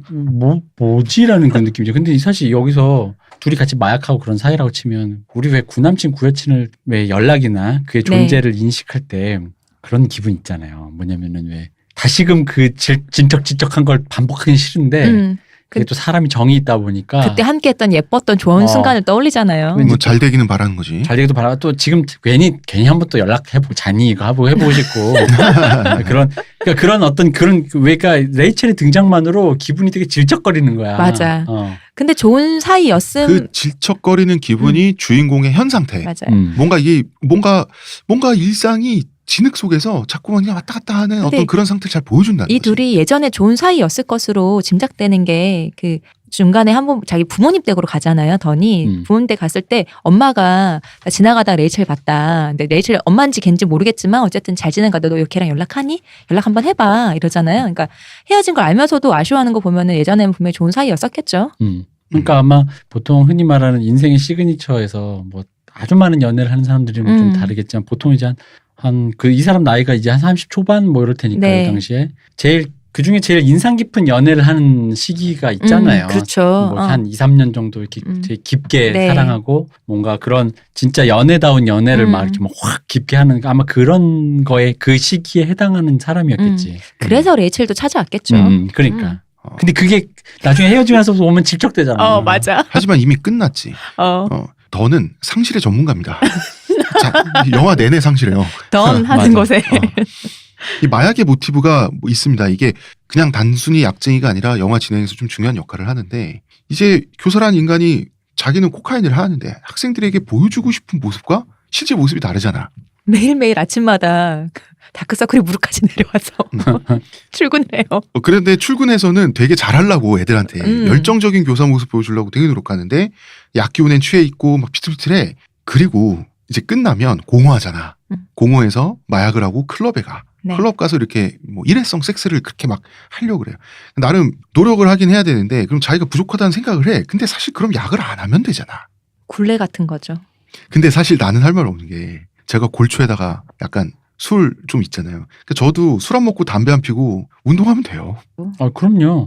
잠자는 거 쪼개서 주경야독하고 지하철에 서서 가는 것도 운동으로 발끝으로 서 있고 주경량 도시농부? 아니 말이야 쉽지 하면 되지. 그렇죠. 아침에 출근 시간을 쪼개서 그 시간에 뭐 어학연수, 어. 어학을 공부하고 하면 되지. 야, 이 코카인을 그냥 뭐 TV 보기, 담배 피기, 술 마시기로 치환해서 보잖아요. 그럼 이 영화 속의 이 던이 되게 한심해 보이다가도 이거 우리 얘기예요. 아니 그리고 우리 경험에서 이제는 알잖아. 그게 의지로 안 되잖아. 네. 그게 의지로 될 문제였으면 그럼 그게 의지면은 근데 그게 의지로 되는 사람들이 가끔 있는데 그 사람들은 꼭 돈을 벌어요. 사람 아닌 것 같아요. 그 의지로 무언가를 치환해서 고통을 참는 것이 돈이라든가 대가가 온다면 할 수 있겠죠. 그렇죠. 할 수 있겠죠. 그거 보고 참는 거니까. 근데 그게 아니라 사실 만약에 여기서 던이 아니 지금 기약이 없잖아. 그러니까 기억이 없잖아. 맞아. 얘가 뭐 예를 들어 마약 끊고 뭐 하고 어. 자기는 배운 게 어쨌든 사회와 역사니까 좀 더 위대한 철학자가 되겠으면서 오늘부터 해겔 전집을 미국 말로 새롭게 번역을 하겠다. 독일 말부터 배우고 이렇게 해겔 전집 하면 머리에 딱딱 아파지면서 바로 마약 잠깐 한 대만 피고 와서니까. 그런데 이제 한 대만 피려고 하다가 클럽 가게 되고 또 피게 되고 피는 마약이나 그러는 하면 거죠. 다행이지. 사실 이거 코로 흡입하는 마약 하잖아요. 다 해. 그러니까 싸구려 크랙부터 여기 보면 대마초, 뭐 코카인 다 근데 하는 이 거 진짜 같아요. 웃긴 게요. 클럽에 가서 본인 그 스트레스와 그리고 사실 본인 동화 작가도 하려고 하잖아요. 근데 그것도 잘 안 되고 있잖아. 맞아. 그러니까 그 모든 인생의 불안과 스트레스를 풀려고 코카인을 하고 클럽에 가서 여자를 만나잖아요. 여자를 만나서 얘기를 하잖아요. 그러면 뭔가 질펀하고 좋은 시간을 보내야 되는데 갑자기 학생들 얘기를 한 거야. 취해갖고. 그러니까 사실 마음속에 그게 들어가 있는 거야. 내가 그러니까 지금 이러고 있으면 안 되는데. 취하니까 그 소리가 나오는 거야. 이거 근데 아까 홍 작가님 말처럼 너무 우리잖아. 우리도 왜 스트레스 풀려고 친구들 만나서 술 먹어놓고는 다시 일 얘기하고 부모님 얘기하고 이러잖아. 뭐 남자에게 맨스플레인을 표현하지만 사실 대부분 스트레스가 많은 사람들은 여자고 남자고 만나서 결국 자기 얘기 듣고 맞아요. 싶지 않은 자기 얘기를 무지막지하게 쏟아놓잖아요. 맞아요. 혀가 길어지잖아. 여기서도 계속 그 왜 딴 여자랑 그 같이 자러 가는데 해결 변증법 마르크스 막 그런 얘기하고 있죠. 근데 그 여자도 섹스를 하고 싶어서 기다리고 있는 거야. 저 새끼 저 말 언제 끝나나. 근데 결국 둘이 자잖아. 그러면서 되게 웃기지. 근데 이때는 되게 매력적이고 꽤 젊은 두 여자. 사실 이게 그 영화가 좀 못되게 설계했는데 또 인종도 달라. 두 여자가 둘이 친구 사이인데 사실은 쓰리썸을 할 뻔하잖아. 네. 되게 자극적인 기회잖아요. 근데 요것도 상실의 모티브인데 학생 얘기하다가 여자들끼리 친구들끼리 야 우리 춤추러 들어가자 하고 애는 학생 얘기하니까. 학생 얘기하니까 내가 왜 클럽에 놀러 와서 네 얘기를 들어야 돼. 그분들도 취했잖아요. 다들 취했는데 불구하고 이거 못 듣겠다. 야 우리 그냥 딴 남자 만나러 가자. 이것도 상징적이었어요. 영화에서 성적 대상으로 나왔던 주인공의 입장에서 가장 예쁜 두 여성이었어요. 그리고 젊었고 둘이었어. 홍 작가님한테는 둘이 크구나. 글쎄요. 근데 놓치잖아. 그게 뭐냐면 이 사람 상실의 전문가야. 그리고 본인이 담당한 학생들의 농구 시합도 져요. 이미 이쯤 되면 이 영화에서 이기면 더 이상한 거야. 여자 농구부 코치를 하고 있죠. 네. 심지어는 그 경기에서 쫓겨나잖아. 네. 퇴장당하잖아. 퇴장당하고 경기는 역시 또 집니다. 결정적 장면이 나오는데 이제 혼자 학교 화장실에서 약하다가 화장실에서 학생한테 걸려요. 간이 커질 대로 커져갖고 아마 여자 화장실이었던 것 같아요. 그래갖고 아무도 없죠. 애들은 퇴근한대. 애들 학교 후에. 그러고는 화장실 들어가서 했는데 너무 취해버린 거지. 너무 취해서 이제 갤갤대고 있는데 학생한테 걸려요. 이 학생의 이름이 드레이예요. 영화의 여자 주인공입니다. 이 부분이 굉장히 인상적인 그 긴 씬이에요. 네. 음악도 굉장히 절제돼 있고 대사도 없고 교사는 쓰러져 있고 그걸 봐요. 드레이라고 하는 중2 흑인 여학생이 보는데 한심하기도 하고 불쌍하기도 하고 여러 가지 복합적인 감정들이 굉장히 무미건조하게 대사 없이 흘러간단 말이에요. 난 이거 보면서 저 여자애가 저 선생님이 지금 저 모습을 봤을 때 참 무서웠을 텐데라는 생각을 했거든요. 아무리 선생님이라도 아무도 없는 공간에 둘이서 취한 남자와 어린 여자애가 있잖아요. 되게 무섭겠다라는 생각을 했었어요. 그러니까 여기에 거기서 중간에 이제 보면은 그 부적절하다라는 네. 느낌의 말을 하잖아요. 부적절한 너네 있지 않니라고 프랭크가 얘기하죠. 그러니까 여기가 이게 재밌는 게 물론 이게 옳지 않은 표현일 수도 있지만 그 이 드레이라는 여배우의 생김새 있잖아요. 네. 이게 우리 기준으로 봤을 때 왜 되게 미녀가 아니잖아요. 그리고 어리잖아요. 그러니까 예를 들어 다 엘르페닌 같은 무슨 그런 클레이 모레츠 같은 클레이 모레츠 같은 그런 여배우가 아니라 되게 그렇게 일반 여성 그리고 되게 어린 흑인 여성이 등장하잖아요. 그러니까 이 여성의 얼굴이 등장하는 순간 이미 그 순간으로 비주얼로 관객에게 하여금 어떤 그 우리의 관습적인 그 훈련된 거 있잖아. 연애 대상. 남자 주인공과 여자 주인공이 어떤 무슨 그게 뭐 사제지간의 정이든 네. 뭐가 됐든 간에 어떤 그런 느낌은 아니겠구나 싶은 어떤 그런 거부감을 굉장히 주거든요. 맞아. 그죠? 그건 사실이야. 그건 설계된 맞아요. 거야 사실은. 그거 안 그럴 거면 클레이 모리츠 같은 애들 오디션 충분해서 뽑았겠지. 근데 왜 그랬겠어. 그런 상태에서 중간에 이상한 줄다리기를 하잖아요. 네. 뭐냐면 그 댄스 파티에서 괜히 이렇게 막 걔 한번 부비부비해. 드레이랑 드레이랑 부비부비해 이 선생님이랑 그 부적절하잖아요.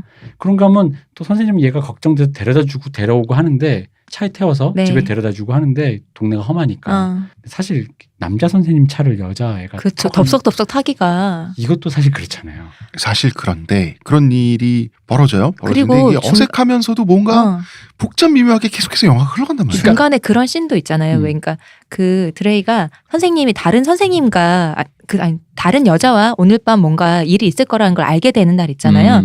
드레이가 그날 집에 와서 엄마 화장품을 발라봐요. 맞아요. 립스틱도 바르고 아이섀도 바르고 머리를 애기들 이제 꼬고 닦고 있는 것도 풀어서 성인 여성인 것처럼 본인을 한번 보이게 하려고 하는 씬이 나오잖아요. 그래서 그게 이 선생님이 다른 선생님과 그 관계를 이제 데이트를 즐기는 걸 교차 편집으로 보여주죠. 네. 그 부분이. 그러니까 이게 뭐냐면 부적절한 것 같기도 하면서 사실 아무 일도 안 일어나요. 맞아요. 아무 일도 안 일어나고 끽해야 뭐 그냥 약간 취해가지고 그냥 부비부비 잠깐 한 거야 잠깐. 그러니까 감정이 어떤 목적이 있는 감정이 아니라 그냥 피어나는 모든 감정을 드라이하게 다 네. 보여주려는 거야. 어차피 성별은 다르고 그렇다면 그게 성적 긴장감이 됐든 성적 긴장감에 준하는 어떤 스쳐가는 뭔가가 됐든 없을 수는 없다는 걸 다 포괄적으로 보여주려고 그런 것 같아. 그죠. 왜냐하면 이제 여기서 지향점이 되는 부분들이 왜 다르냐면은 그런 거야. 그러니까 이게 한 면만을 만약에 꼭 집으면은 지금 우리가 SNS상에서 서로 분노 조절 장애가 생겨버리는 팩트들이 다 네. 들어가 있어요. 뭐냐면 봐봐. 백인 남성이야. 백인 남성 부르주아 중산층 출신의 남성이랑 저소득층 흑인 여성 미성년자야. 일단 이미 여성 남성으로도 끝났어. 네. 거기다가 미성년자 성인으로도 끝났어. 그래서 선생 대 제자야. 백인 대 흑인이고. 왜 위계 모든 위계 관계가 갈려버리는 거죠. 여기서 만약에 이거 아무거나 하나 꼭 집어가지고 여기에 나오는 모든 그 이상한 뭐가 흘러가는 그 장면 중에 아무거나 하나 찝잖아. 그러면 뭐가 됐든 이게 사단이 나는 거예요. 심지어 그리고 웃기는 게요. 한국판 포스터에 그 포스터의 대사로 나온 게 넌 학생이고 난 선생이야를 썼어요. 맞아. 그러니까 더 나도 웃긴 봤어. 거야. 왜 여기서 네가 왜 나와? 이런 생각 있잖아. 쓸데없는 소리인데 진짜. 그러니까 대사가 많은데. 근데 이 영화의 흐름을 보면은 바로 그 수많은 그 오해의 산을 넘을 수밖에 없잖아요. 네. 근데 그걸 넘어야지만이 가능한 어떤 의사소통이 존재한다라는 지점에 대해서 영화가 묘사를 하고 있거든요. 그러기 위해서 다 보여주는 거죠. 네. 그 우리가 넘어야 될 산이 뭐냐면 여자인 내가 봤을 때 남자는 약간 공포의 존재일 수 있고 남자인 내가 봤을 때 미성년자인 여성 솔직히 그거 있어요. 약간 공포스러운 거 있어. 다른 의미로. 다른 의미로. 다른 의미로 내가 만약에 정신줄 한 번 딱 놓고 바로 그냥 내 손이 실수했어. 그럼 지금 범죄자거든. 딴 데 실수 안 하고 자기가 바지 벗고 그럴 수도 있잖아. 아니 바지 벗고라도 떠나서 자기도 모르게 동공이 흔들려서 그렇지. 순식간 위아래로 잠깐 훑었는데 맞아. 내 눈을 보고 이런 쓰레기새 이럴 수도 있어요. 그러니까 선생님 그런 사람이었어요? 그러니까 모르니까 그러니까 내가 어디서 무슨 실수를 굳이 뭐 무슨 나쁜 일을 하지 않더라도 서로가 서로에게 그런 뭐가 하나 잘못 어떤 오해든 의도든 간에 발췌돼서 서로 간의 커뮤니케이션의 어떤 왜 서로를 이해할 수 있는 지점을 애초에 차단당하는 거 있잖아. 네네. 차단 당해져 버리면 이미 끝나잖아 사실은. 그건 이미 선생님 약을 많이 드시지 마시고 뭐 이렇게 해보세요라고 그런 게 아니라 물을 많이 드시고. 여기서도 물 좀 달라니까 물 갖다 주잖아요. 네. 근데 그게 웃긴 게 물을 갖다 줄 수 있는 건데 솔직히 말 아까 시호님 말씀 맞아요. 무서워서 도망쳐가지고 여자 화장실에 남자가 있고 쓰레기가 있다고 해버리면 끝이야. 근데 그럼 이 영화는 거기서 끝내지. 영화 끝. 안 하지. 근데 이제 드레이는 어떤 타입의 애로 나오냐면 어떤 일이 벌어졌을 때 팍팍 행동하는 애가 아닌 거예요. 그냥 한번 이렇게 쓱 보는 타입의 좀 과묵한 타입의 여자인데 그리고 한 번 얘기했을 때 첫 번째 뱉는 말이 본인 속마음이 아니야. 이 아이는. 선생이라고 교실에서 이렇게 잘난 체하더만 코카인에 취해가지고 갤갤대면서 물 좀 줘 하는 거 보니까 어떻게 보면 거기서 이제 선생의 권위를 안 느끼게 된 거죠. 그러다 보니까 학교에 고자질할 수 있지만 그냥 넘어가죠. 그 뒤로 이상하게 친해지는데 대표님 말씀하신 것대로 이런 방향인지 저런 방향인지 다 한 번씩 되는 거야. 그죠. 왜냐면 거기서 여자애가 씩 웃으면서 핸드폰으로 촬영을 하는 순간 이 영화는 끝나는 거지. 혹은 해시태그 우리 학교 여자 화장실 남자 선생님 약쟁이 이미 끝났어. 혹은 그 드레이 여학생의 어떤 하체 라인을 라이온 고슬링의 안구가 훑는 순간 그치. 그런 이제 사람 보고 있는 거지. 영화는 그때부터 이상해지는 거지. 근데 그럴 듯 아닐 듯 이 관계가 서로 성적으로 호감이 있는 건지 사제 관계인지 우정인지 이 사실 선생이 코카인 취해서 바닥을 보였기 때문에 이때부터 어떤 뭐 격이 없는 우정인지 뭔지 모르겠는데 드레이가 그래서 편안하게 생각하게 된 건지 어쨌든 친해지는데 그거는 사실 드레이하고 이 던도 몰라요. 저는 그래서 중간에 나왔던 프랭크의 대사가 좋았어요. 프랭크란 뭐 좀 이따 얘기가 어쨌든 이런 드레이의 대사를 오빠의 친구예요. 네, 이런 대사를 하는 사람이 나와요. 너네 좀 부적절한 그런 사이 아니니? 라는 할 때 관객들도 이런 시선을 보고 있잖아요. 뭔가 아사모사하잖아요. 근데 감독이나 이 영화관에서 이걸 좀 피해 나가나? 라는 식으로 저거 좀 피해 나가면 안 될 것 같은데 라는 그 감정을 그 사람이 그 대사로 정리해 주잖아요. 전 그래서 그 대사가 되게 좋았어요. 이 드레이는 아빠는 말하자면 이런 거 있죠. 처자식 내버려 두고 도망간 남자. 연락은 되는데 경쟁이 원존해주지 않는 사람. 그죠. 한 번도 안 나옵니다. 영화 속에서. 네. 엄마는 투잡 뛰는 사람이에요. 혼자 아빠, 키우니까. 드라이를 돌보지 못해. 오빠는 감방 가 있어요. 마약 팔다가. 그런데 그 방금 말했던 프랭크란 친구. 네. 대신 혼자 독박을 쓰고 간 거죠. 아마도 그런 것 같아요. 그러니까 이제 그 길거리에서 마약을 파는 최말단에 네. 운반책이니까 현장에서 검거됐겠지. 하지만 뒤에서 제조하고 시키는 사람은 안 걸렸겠죠. 네. 우리 와이어라는 드라마를 보면 네. 전형적으로 나오는 그거에 아마 되게 로컬 동네 버전이지. 그렇죠. 이게 좁게 하는 볼티모어가 큰 버전이 아니고. 그렇죠. 한마디로 결손 가정이야. 근데 두 사람은 대화도 하고 좀 친해지고 그 다음에 동네가 험하고 그러니까 그냥 얘를 그냥 자전거 태워서 보내기도 그렇고 방과 후에 집 앞까지 데려다 주기도 하고 차로 이게 과연 친해지고 있는 건지 친한 게 뭔지도 아리송한데 어쨌든 가까워는 졌어. 그리고 이런 장면 나와요. 그러면서 더는 이제 자꾸 해결의 변증법을 이것도 지금 두 사람 사이에 대립과 충돌이 일어났는데 이게 어떻게 될지는 본인도 모르는 상태에서 자꾸 해결의 변증법 가지고 역사는 정반합이야 이러고 있는데 교장 선생님한테 불려가. 왜냐하면 이 공립고등학교 교장 선생님은 좀 권위 있는 흑인 아주머니신데 수호법을 싫어하는 거야. 그죠. 이 백인 남자의 빨갱이 수호법을 싫어하고 흑인 민권운동 사관으로 역사를 좀 가르쳐라. 그런 거 있죠. 당연히 이제 역사를 가리키는 뭘 하든 수업할 때 목차가 있을 거 아니에요. 애들도 여기까지 배워야 목차가 있을 건데 아무리 봐도 이 선생님 그걸 무시하고 가르친단 말이지. 그러니까 교장 선생님 입장에서는 보기는 봤냐. 이거 가르쳐 시민권에 대해서 얘기를 해라. 이게 이런 거죠. 여기는 흑인들이 살고 흑인이 교작인 흑인 동네 흑인 공립고등학교이기 때문에 애들을 가르칠 때는 뭔가 흑인적이어야 된다는 거야. 그게 뭐냐면 흑인들이 이런 폭력을 옛날에 1960년대 70년대 당해서 이런 저항 운동을 시작했고 하는 건데 그게 사실 굉장히 폭력적이고 우격다짐도 있어요. 그러니까 이제 좀 돌려 말하면 이건 거죠. 그러니까 각자가 원하는 사관이 있단 말이에요. 그건 있잖아. 그러니까 이 교장 선생님은 흑인이고 아이들의 이제 인종적 구성이 그러니 그러니까 흑인 민권 운동을 통해서 우리가 지금 동네에서 보고 있는 우리들이 어떻게 이 미국에서 시민권을 쟁취했는가 가르쳤으면 좋겠다라는 그치, 그치. 의미의 그 시민권의 투쟁 흑인 민권 운동이라든가 그런 걸 얘기했는데 사실 그 관점에서 보면은 던의 수업은 내용이 뭐냐면은 마르크스와 그 헤겔의 변증법에 대한 얘기예요. 어떻게 보면 유러피언적이고 되게 백인 중심이기도 하고 그러니까 본인이 생각하기에 음. 여기서 더는 분명히 자기 수업법 있잖아. 그게 교장 선생님이 시킨 거보다 더 고급이라고 생각하고 있어요.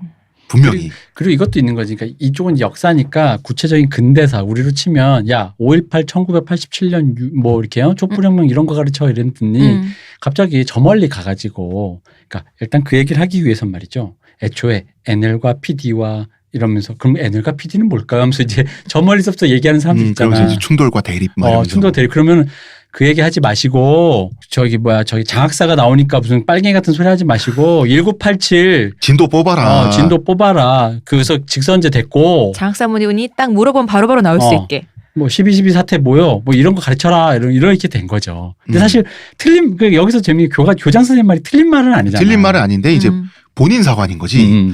근데 이게 그래서 뭐 그렇게 가르치기도 해요. 가르치기도 하는데 그러면서 이제 조금씩 사건이 벌어지려고 하는데 선생과 제자가 관계를 맺었어요.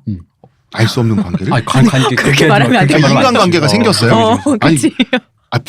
내가 말하면 이상한가? 아니 말이 단어가 오염돼 있어. 있잖아요. 말이 그래서 오염돼 있어. 알잖아. 선생과 제자가 관계를. 아니, 알겠습니다. 포스터에 포스터에 너는 선생님이고 나는 이건 알았어, 알았어. 아니 내가 지금 당장 구글에 선생님과 제자가 관계를 이렇게 쳐볼까? 아니야, 나도 예상돼.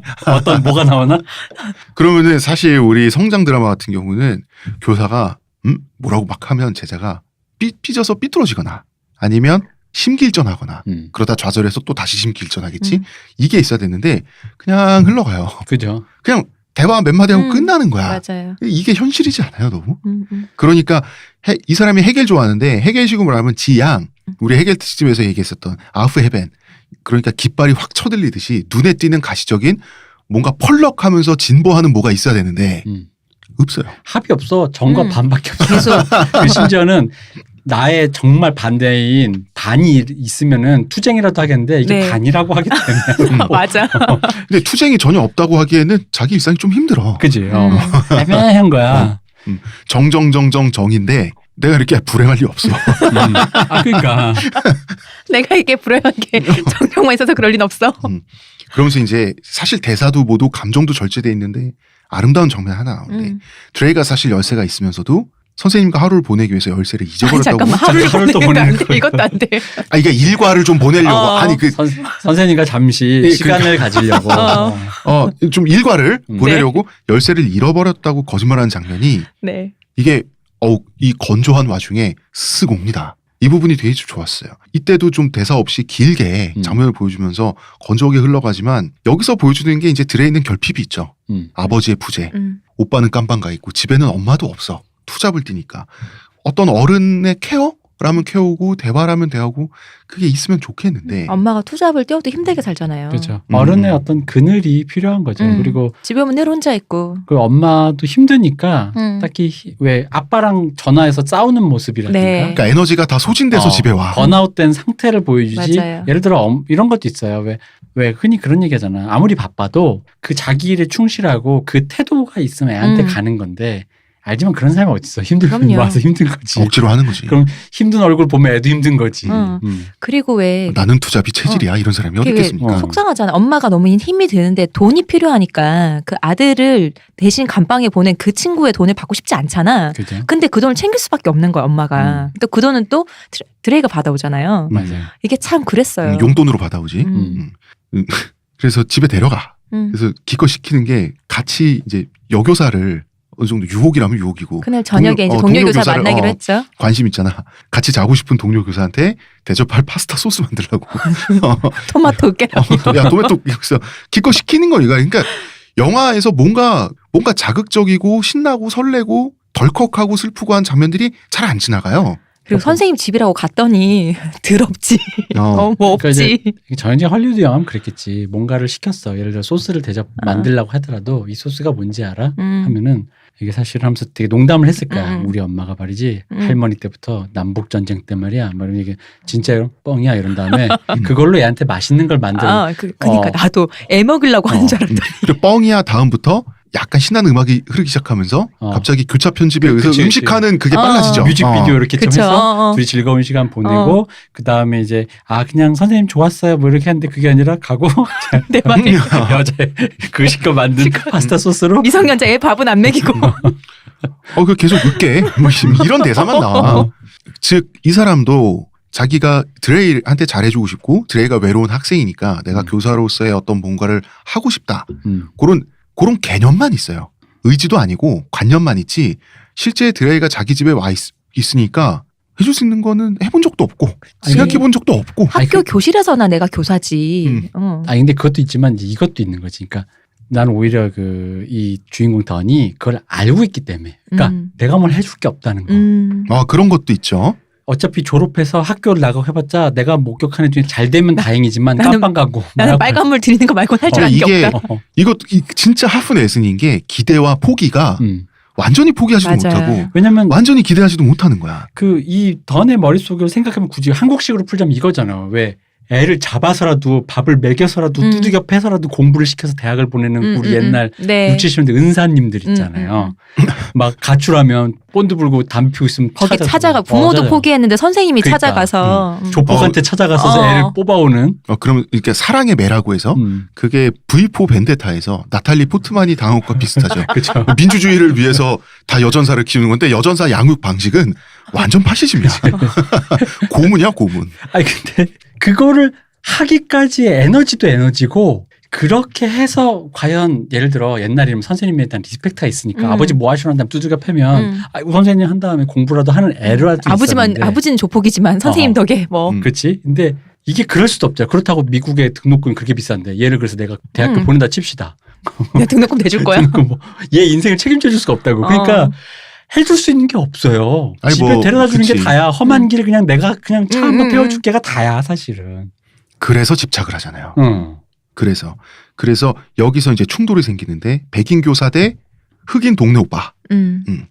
오빠의 친구가 이제 프랭크인데 자기 대신 깜방 갔으니까 염치가 좀 있어.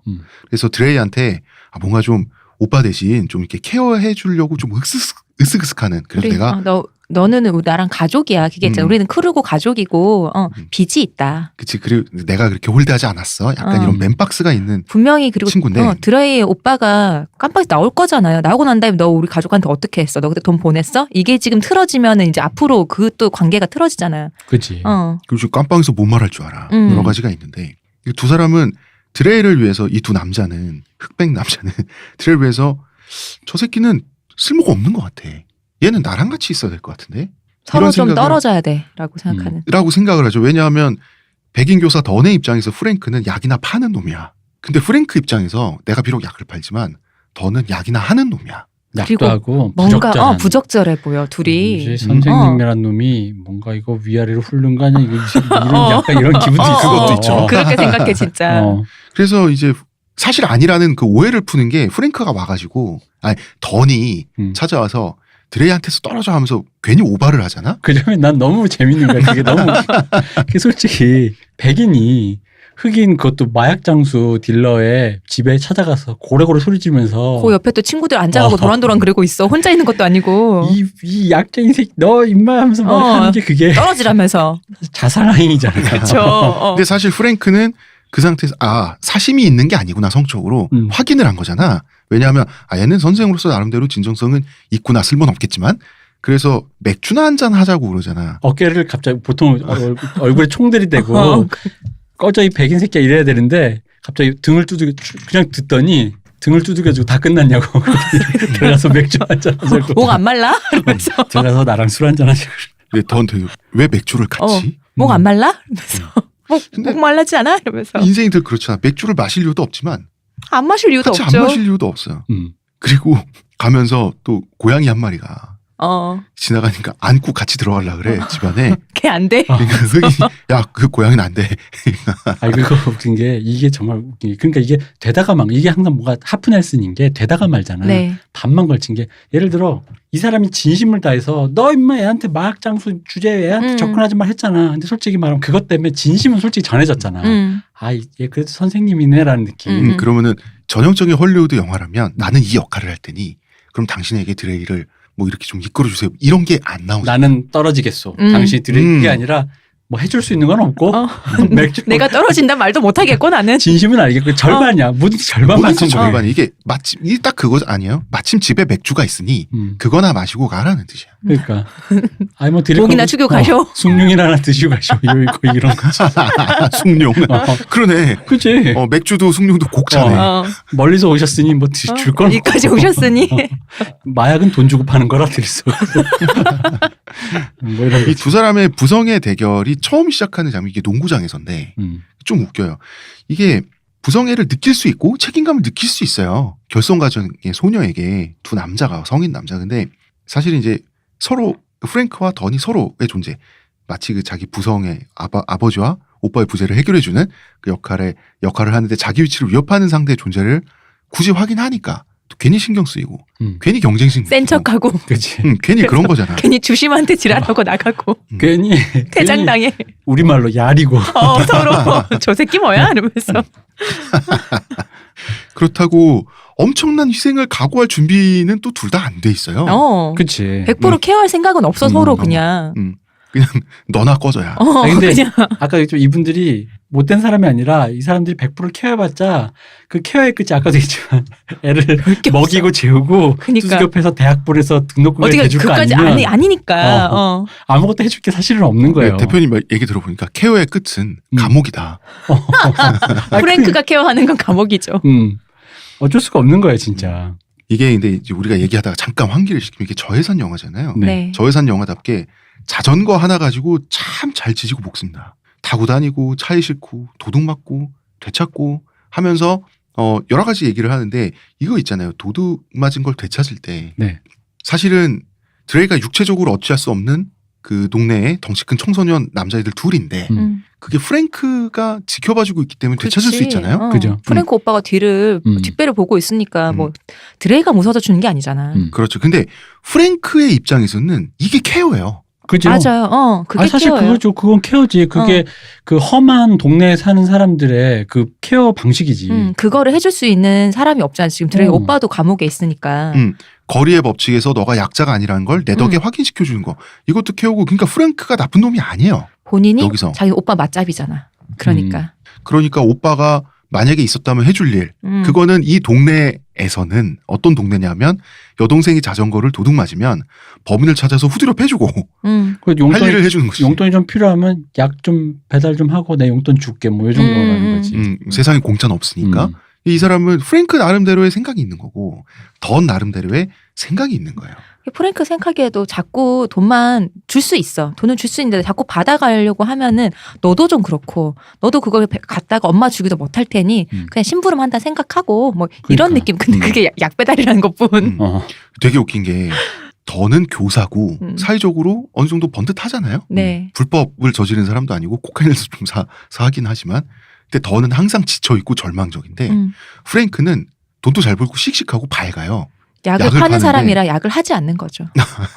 약을 이 안 하면 대비도 그래. 굉장히 의도적이잖아요. 그 돈이 들어와 있어. 그래서 차도 던 차는 낡은 차인데 프랭크 차는 약을 파는 사람이다 밴. 보니까 되게 좋은 SUV 타고 다니잖아요. 이 더는 하여튼 성공 쪽이냐 실패 쪽이냐 분명히 실패한 사람이 가까워요. 실패한 이상주의자죠. 그렇죠. 주인공은. 만약에 아직 크게 뭐 이름을 날리거나 성공하지 못한 작가라면 저도 그렇지만 이 던의 한심함에 감정이입을 많이 될 거예요. 왜냐하면 이게 봐봐 이런 거 있잖아. 지적 허영심이라는 게 이런 겁니다. 자기가 이제 자고 싶은 동료 교사를 집에 초청했잖아. 초대했는데 이제 눈에 딱 보이는 곳에 꽂혀 있는 게 아프리카의 책에 봐라. 공산주의 선언 이런 책들이야. 온몸으로 나는 빨갱이다를. 나 되게 빨갛고 힙하다. 이 집에 너가 지금 누구랑 잘 왔는지 보라는. 약간 그 느낌이 있는 거야. 근데 보고 그럼 빨갱이냐고 묻잖아. 그랬더니 그럼 뭐 나의 투쟁, 히틀러의 나의 투쟁이 있으면 나찐가 이런 식으로 말을 한단 말이야. 그러면 사실 이 사람은 공산주의자야 너? 라고 하면 열정적으로 나는 굉장히 빨개 라고 말할 수도 있겠지만 사실은 아니야 라고 말하고 싶으면서도 왠지 그건 네가 좀 알아서 알아줘야 되고 내가 말은 못하겠지만 그래도 슬쩍 네 눈에 쓱 띄면 좋으니까 책꽂이엔 꽂아두고 이런 애매한 지적 허영심의 상태 그리고 용기는 없고 수동적이고 한 그런 상태가 성공하지 못한 이상주의자한테 사실 보편적인 상태일 수 있거든요. 그리고 이제 그 말의 무게를 또 아는 거죠. 알기 때문에 자기 스스로 좀 개면책잖아. 그치. 그럼 공립학교에 있는 그냥 선생님이 갑자기 진지에 빨면서 데이트하고 있는데 난 좌파인데 이렇게 생각해 하면서 이러고 데이트하러 온 여성에게 그런 소리를 하고 있으면 그 정도는 이제 우리 던도 안다. 그날 이제 못 자는 거지. 던도 아닌데 만약에 던이 되게 번듯하고 성공하고 사회적 명망도 있었다면 그땐 또 다른 얘기가 될 거거든요. 그리고 물론 뭐 던의 성격이 어떨지는 모르겠어요. 만약 그때 이제 성공해서 그런 자신감이 생겨서 이제 과감없이 나는 뭐뭐다를 규정하면서 자신감 있게 얘기하잖아요. 그럼 이제 맨스플레인. 그렇지. 20살의 더는 그랬을 수도 있어요.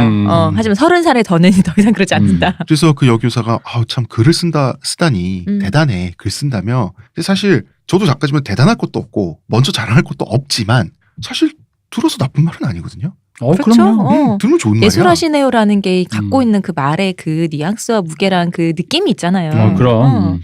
그렇다고 던이 글을 잘 쓰고 있냐고 그러면 그렇지도 않아. 근데 중간에 동화 작가를 꿈꾸니까 동화 사파를 자기가 그리잖아요. 그게 참 예쁘게 잘 그리네 싶더라고요. 근데 이제 글이 안 나오고 있는 거지. 그렇죠. 김하늘 주연했던 우리가 이 영화도 다뤘었죠. 여교사에 네. 나온 여주인공이 영의 동거남이 이제 실패한 작가잖아. 빈 화면 보고 있는 거. 빈 화면을 계속 커서만 보고 있어. 뚝뚝 하던 그거. 커서만 뚝뚝뚝 하고 있는데 지금 던도 그러고 있어요.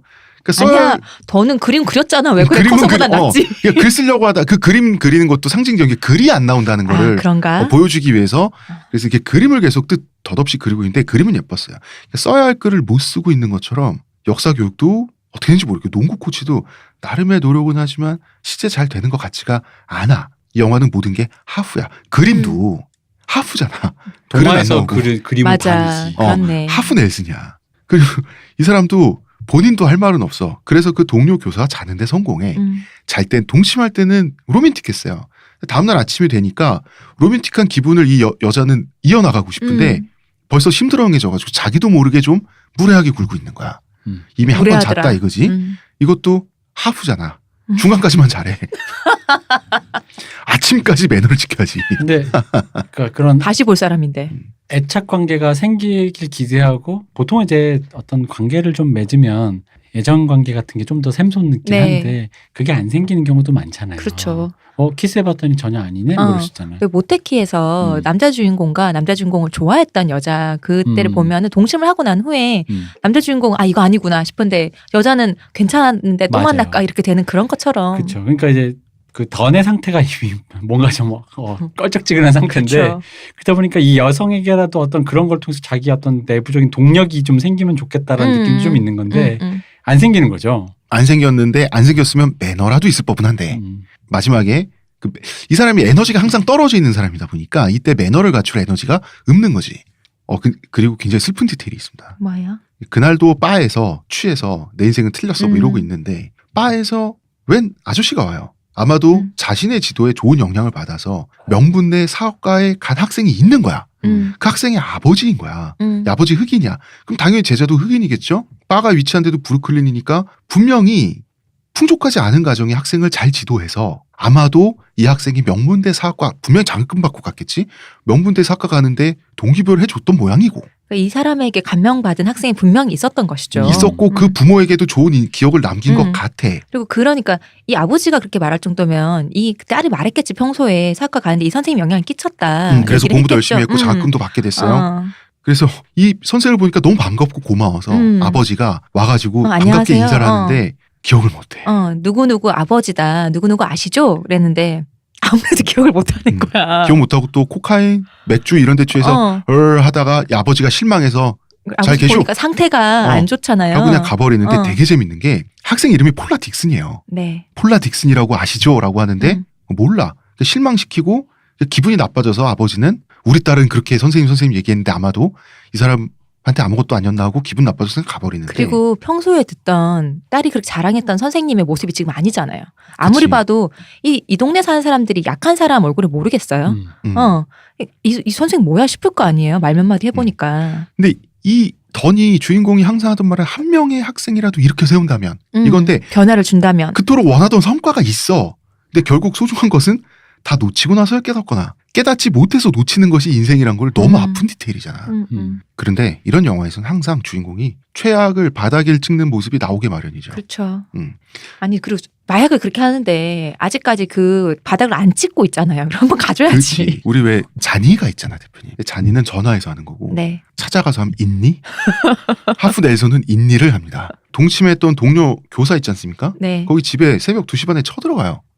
쳐들어가서 일단 들어가. 그러다가 데이트 강간을 하려고 그러죠. 네. 술김에. 그리고 바로 진압당합니다. 입술 터지고 맞아가지고. 사실 데이트 강간이라도 할 수 없어요. 지금 이건 데이트 상황이 아니잖아요. 그냥 이 사람이 그래도 그냥 주거침입이지. 진짜 그러니까 오라고 들어오라고는 했지. 근데 들어오라 내가 우리 오늘 이런 무릇한 너 너무 취했고 뭐 그런 좋은 시간 안 됐다. 나 그냥 자고 가 정도인데 그거를 이제 사인을 못 듣잖아요. 만취해가지고. 그 사실 섹스가 고파서 그냥 그녀의 육체를 착취하러 간 거잖아. 그냥 술김에. 결국 이것 때문에 이제 실직의 길로 가게 되는 거죠. 이것도 던이. 이제 포함 당연히 되겠죠. 이것도 이제 아마 너무나 당연히. 교자에게 보고가 되고 막 이런 아마 그런 게 암시가 돼 있죠. 이게 그렇습니다. 이게 최악을 찍는데 사실 대표님 그런 거 있잖아요. 시호님 정해지지 않은 상태.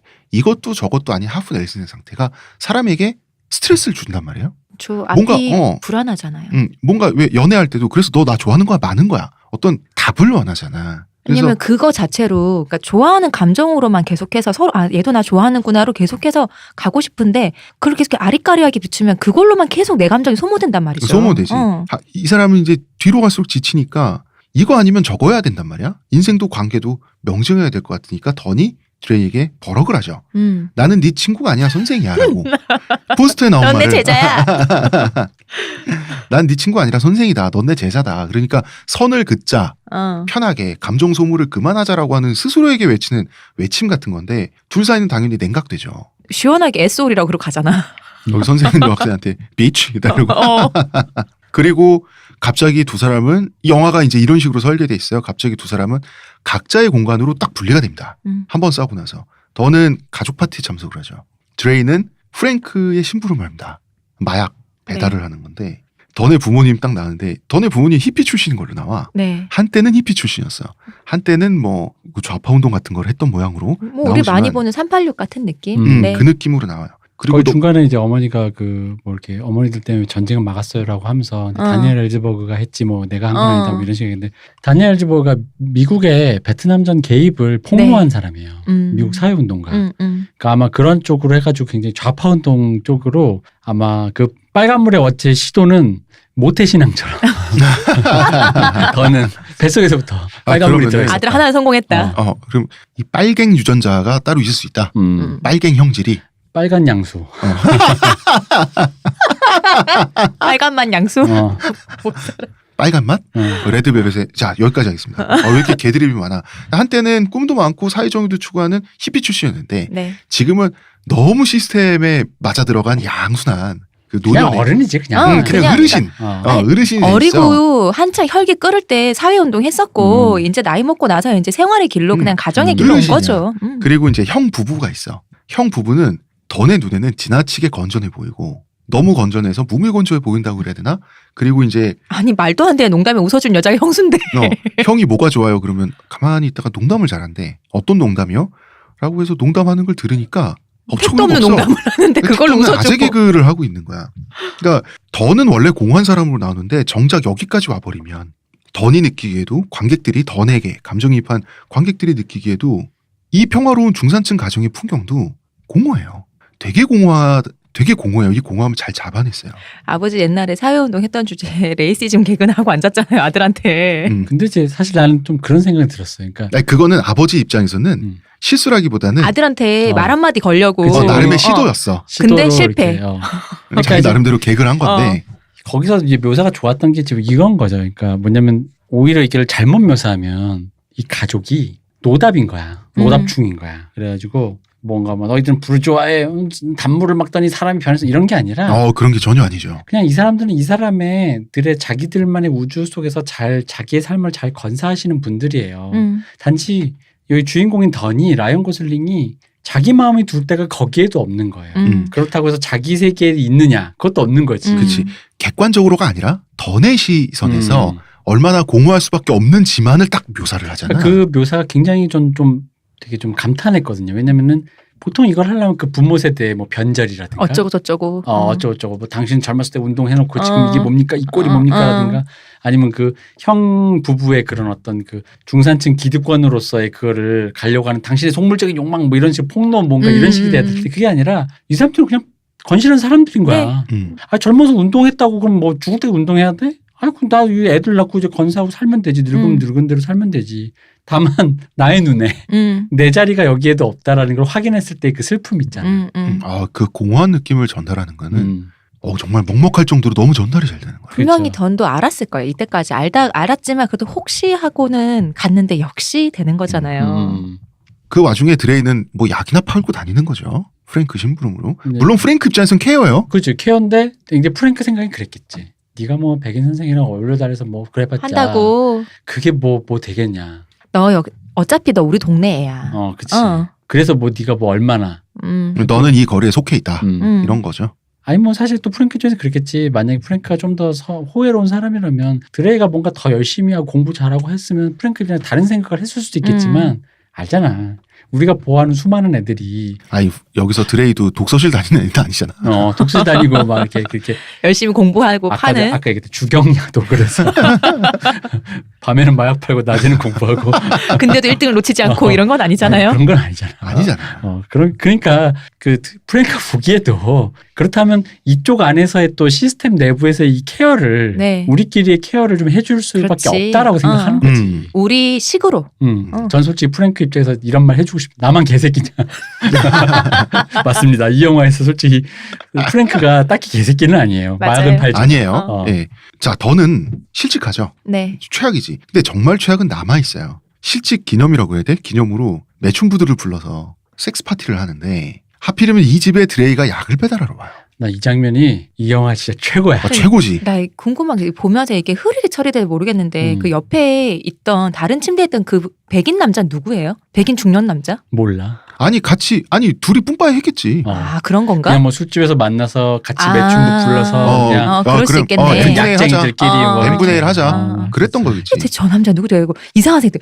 좀 중년의 남자잖아. 중년 백인 남성이잖아. 더 나빠인가?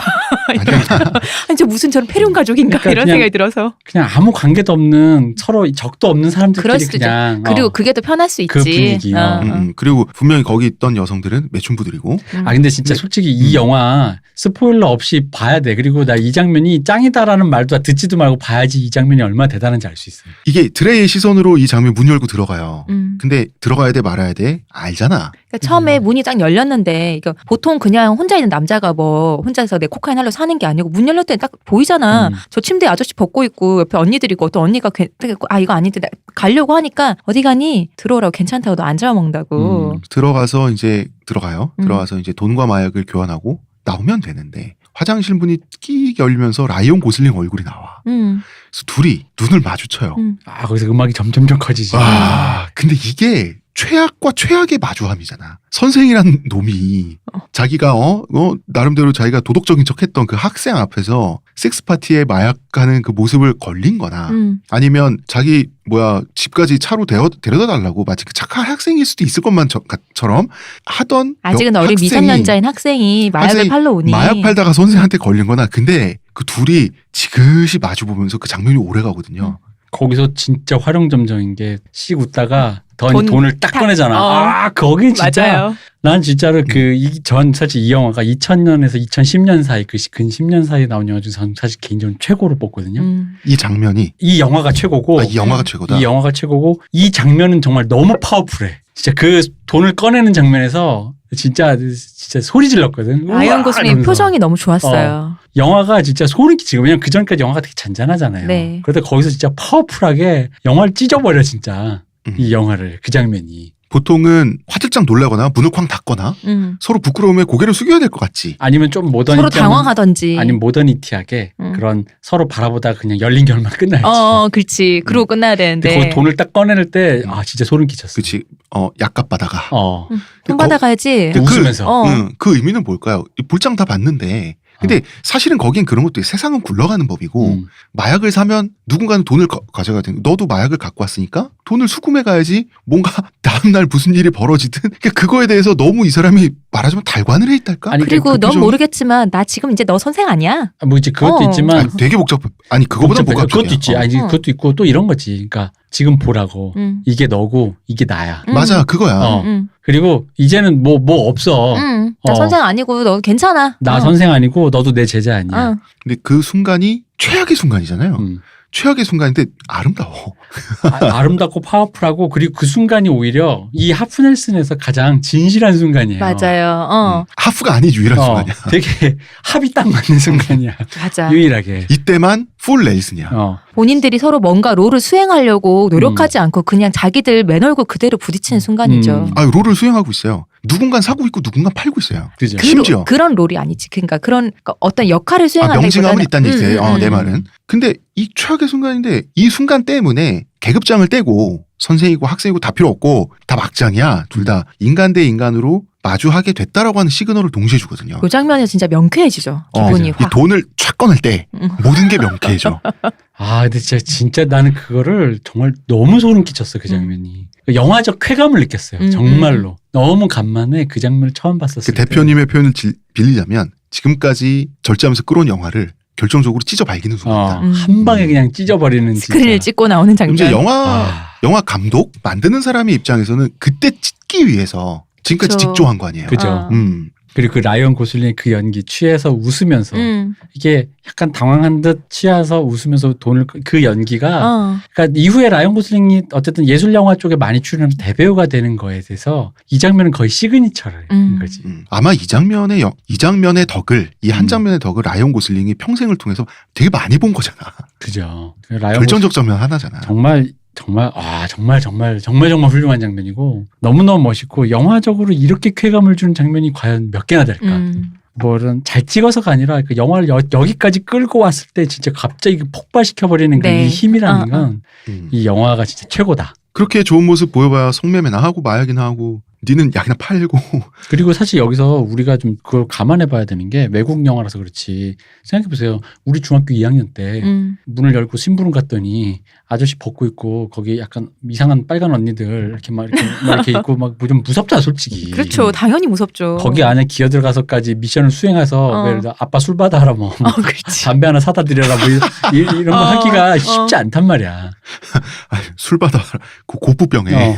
근데 그 공포를 고프병이 아니구나. 주전자에. 근데 그 공포를 뚫고 거기까지 들어가게 돼 추동하게 되는 거에는 이 애가 삐뚤어진 마음도 있고 또 이 애가 원래 이 애의 뭐랄까 로컬 이 애의 상황이라는 게 임무 수행이지. 이걸 추동하게끔 되는 환경이란 말이야. 네. 이걸 해내야 돼. 혹은 해야만 하는 상황인 거야. 얘는 아마도 정말 공부 잘하고 이 세계를 탈출하지 못하면 여기서 이렇게 될 거야. 보통 남자애들은 자기 오빠처럼 감옥에 가고 낯선 환경이 되지 않을 것이죠. 감옥에 갈 거고 여성들은 보통 그런 쪽에서 그런 감옥에 간 남성의 원치 않는 임신을 통해서 어떤 그런 매춘을 하거나 아니면 혹은 엄마처럼 힘들게 살겠죠. 그렇죠. 그렇게 되겠죠. 바로 디폴트라고. 그 디폴트한 민낯이라는 거예요. 당연히 던도 이 동네에서 실직해서 다른 학교에 가더라도 이러고 있을 거야. 그렇지. 물론 아닐 수도 있지만 몰라. 던의 입장에서 다른 학교 간다고 해도 뭐 사립으로 명문 사립으로 갈 수도 있겠어요. 그러니까. 다른 공립으로 갈 거 아니야. 명문 사립 어떻게 가? 이미 그 블랙리스트 올랐잖아. 동료 여교사 강간미수. 다음날 아침이 됐는데 또 와. 근데 다음날 학교에 갔는데 얘네 몰랐잖아요. 선생님 실직한 것을. 그치. 학교에 갔는데 이제 이 사람이 없어. 없고 다른 역사 교사가 온 거야. 잘린 거죠. 선생님 새로 오더니 그 사람도 이름이 미스터 라이트야. 빛이야 빛. 되게 웃겨. 그래서 다른 애가 물어보잖아요. 던 선생님 어디 갔냐? 모른다. 언제 오세요? 모른다. 그래서 잘렸구나. 애들도 직감하는 거죠. 근데 애들은 드레인은 어딘지 알잖아요. 드레인 어디 있는지 아니까 찾아와서 멍하니 둘이 앉아. 무슨 말을 하지?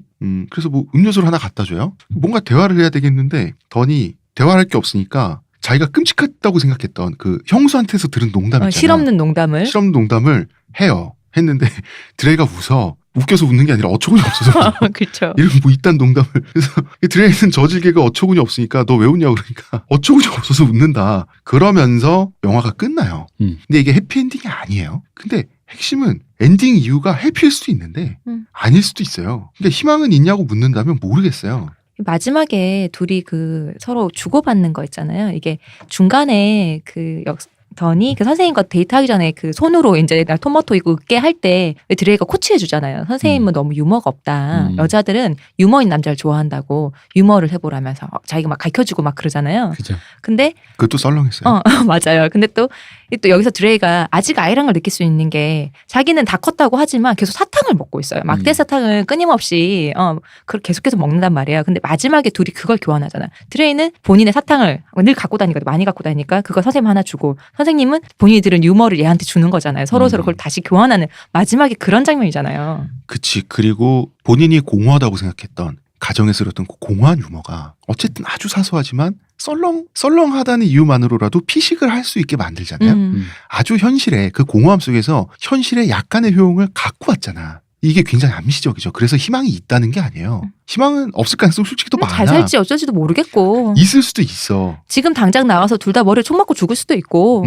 근데 결국은 이건 것 같아요. 그건 다 두 사람의 몫이고 두 사람 사이의 관계가 앞으로 어떻게 흘러갈지는 모르겠지만 꼭 절망적이거나 아주 허무하지는 않을 수도 있다 정도로 영화가 끝나요. 이게 너무 진실에 근접해 있어요. 우리 인생에. 그러니까 마지막은 약간 그래도 그나마 희망적인 느낌의 웃음으로 맞아요. 끝났지만 그럼에도 불구하고 이게 슬픈 게 그런 거예요. 그러니까 사람을 이해하고 친근하게 애정 어리게 품어주는 게 얼마나 힘든가를 저는 오히려 되게 역설적으로 보여준다고 생각을 해요. 왜냐면 아까 맨 처음에 얘기했지만 둘이 서로를 이야기까지는 뚫고 가야 될 게 많아요.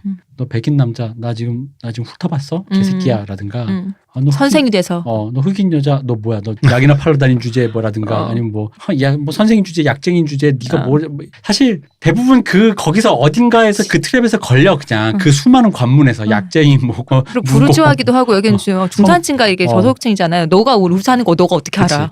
흔히 하나는 말하는 약쟁이 하나는 약팔이. 그러니까 그게 뭐가 됐든 섹슈얼하든 아니면 뭐 그 어떤 사회적인 것이 됐든 구조적인 문제든 네. 예를 들어 이 사람이 지금 더니 우울하게 살고는 있지만 만약에 경향적으로 얘기해보자고 경향을 개별 개인에게 얘기하면 안 되지만 보통 그걸 우리는 종종 실수를 해요. 네. 예를 들면 그렇지. 흑인이 이토록 우리 동네에서 결국 나와봤자 마약장수밖에 못 된 이런 구조를 만든 것은 미국 아메리카 200년 역사에 백인들이 착취한 역사고 그건 다 너님이 하면서 바로 앞에 있는 개별자에게 그 책임을 전가하는 순간 이거는 무너진다고 이 얘기는. 네. 혹은 둘이 여성 남성이니까 너는 백인 그래? 백인인 건 둘째치고 넌 남성으로서의 그 여성을 착취하는 그런 구조 위에서 뭔 하고 있어. 그때 너는 이래버리면 갑자기 알겠는데 이거를 넘어서 이 수많은 트랩을 넘어서서 그럼 뭐 더는 코카인 사러 가는 거죠. 그죠. 그런 거지. 더는 할 말이 없어요. 그럼 사실 그 말을 그런 구조적으로 우리가 동의하는 그런 얘기. 내가 남자라서, 내가 백인이라서. 그럼 내가 그다음에 근데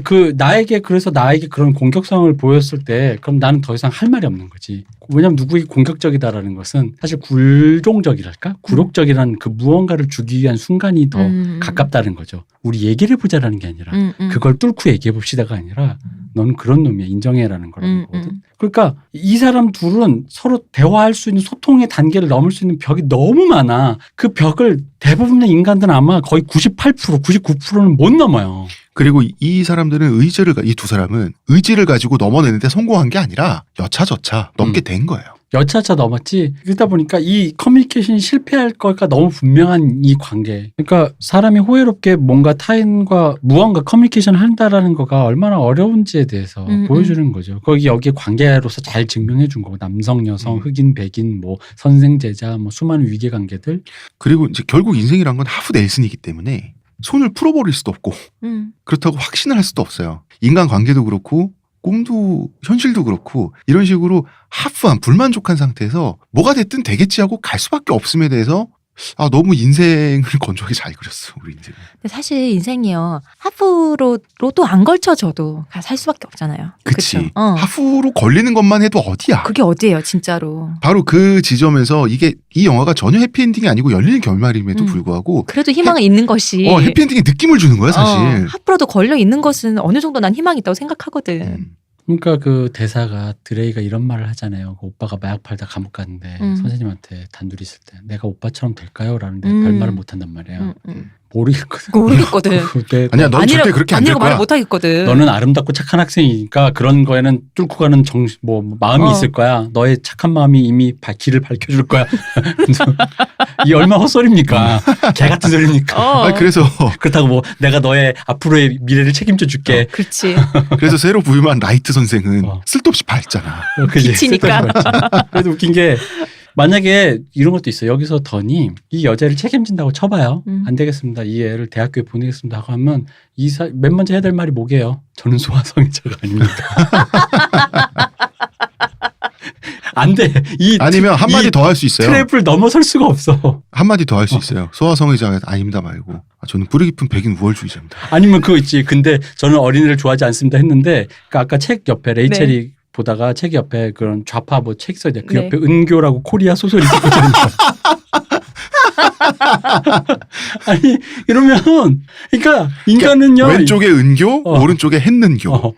그리고 이쪽에 그거 있잖아. 그 로리타 소설책 DVD로 그 로리타 영화. 아니 진짜 난 명작이라서 큐브릭의 영화라서 갖고 있었지만 뭐 이런 건데 그러니까. 로리타 포스터 있어야죠 집에. 그러니까 인간은 이해하기에 넘어야 될 벽이 너무 많고 사실은 불가능에 가깝다가 이 영화의 그거예요. 맞아요. 주제예요. 근데 가능은 어쨌든 여차저차 가능하게 됐잖아요. 이 두 사람은. 그래서 하프넷으니까 주제 가능할 수도 있을 수도 있다. 맞아. 그리고 그 가능은 의도대로 오지 않아. 불가능하지만 그리고 네 의도대로 잘 안 돼.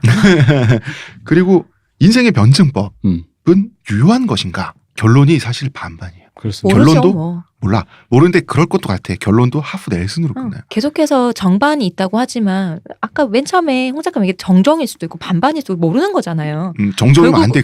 난 너무 불행해. 결국은 합으로 도출될지 말지도 모르겠고 정말로 정반이 있는지조차 우리 모르겠잖아요. 뭐가 하나도 없지는 않아. 있긴 있는데 하프 넬슨이야. 그게 뭔지는 나중에 알 수 있잖아. 그러니까 역사 발전의 도구로 기어이 결론적으로 그게 합이라고 쳐도 그럼 예를 들어 그거잖아. 지금의 진보적 가치를 위해서 히틀러가 반으로 나섰다고 쳤을 때 그럼 가스실의 유태인은 뭡니까? 그니까. 그럼 뭐 역사 발전을 위한 휘발유죠. 제발 재료인 거잖아. 그럼 제발 알겠는데 좋은 데로 가는 건 알지만 재료만은 안 되길. 그렇죠. 아니, 이거 사실 웃기잖아요. 그게 그런 거니까요. 그 재료로 얘기가? 소모된 사람들의 비극은 정반합이고 뭐고 그냥 그 사람들한테 그 세상이 전부예요. 그렇죠. 그 인생은 거기서 맞아요. 끝났는데 내 인생이 거기서 반에서 끝났다라는 걸 인정하고 싶지 않고 누구도 그러고 싶지는 않지. 누구의 인생도.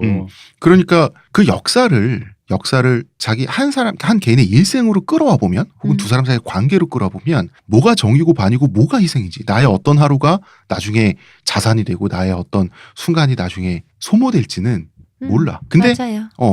뭔가 되겠지. 하프 넬슨입니다.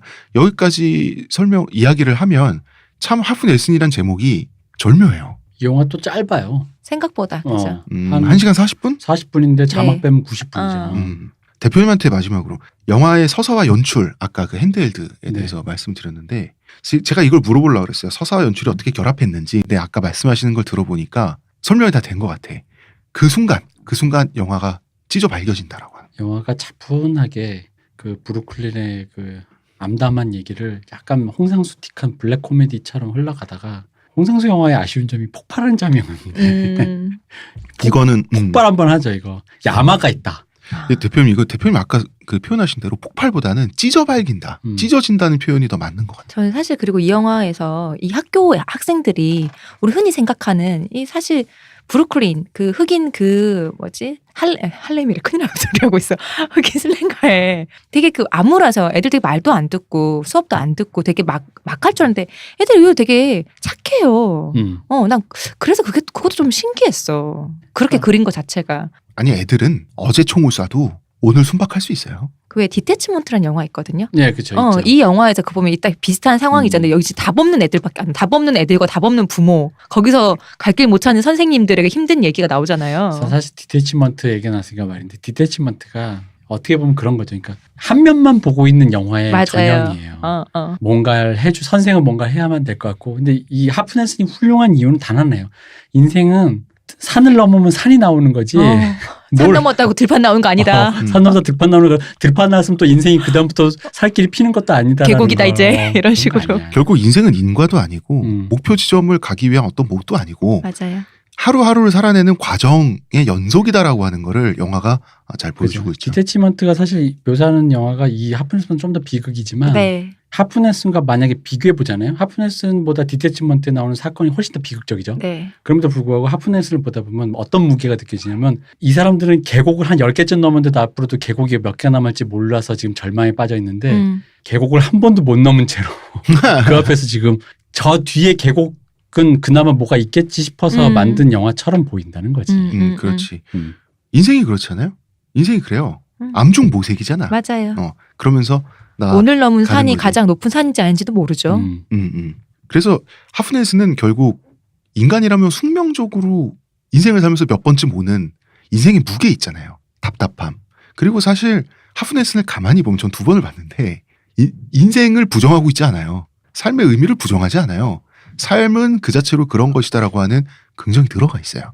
그런 점에서 아름다움이 있었습니다. 근데 저는 그 얘기는 드리고 싶어요. 이 영화 이렇게 뭔가 잔잔한 영화를 평소에 많이 안 보셨으면은 이 영화 조금 지루하게 느끼실 수 있어요. 분명히. 근데 마지막에 대표님께서 말씀하신 그 결정적 순간 음. 그걸 위해서라도 지루함을 한번 여러분 한번 근데 또 그 순간이 가보세요. 아니라도 근데 볼만한 가치가 있는 영화예요. 여기까지 할까요? 네. 하프넷은 여기까지 하겠습니다. 저희가 또 얘기를 또 하다 보니까 굉장히 길게 했네요. 문화평론가 이동규 대표님, 감사합니다. 음악의 그녀 시호님 감사합니다. 감사합니다. 저는 작가 홍대선입니다.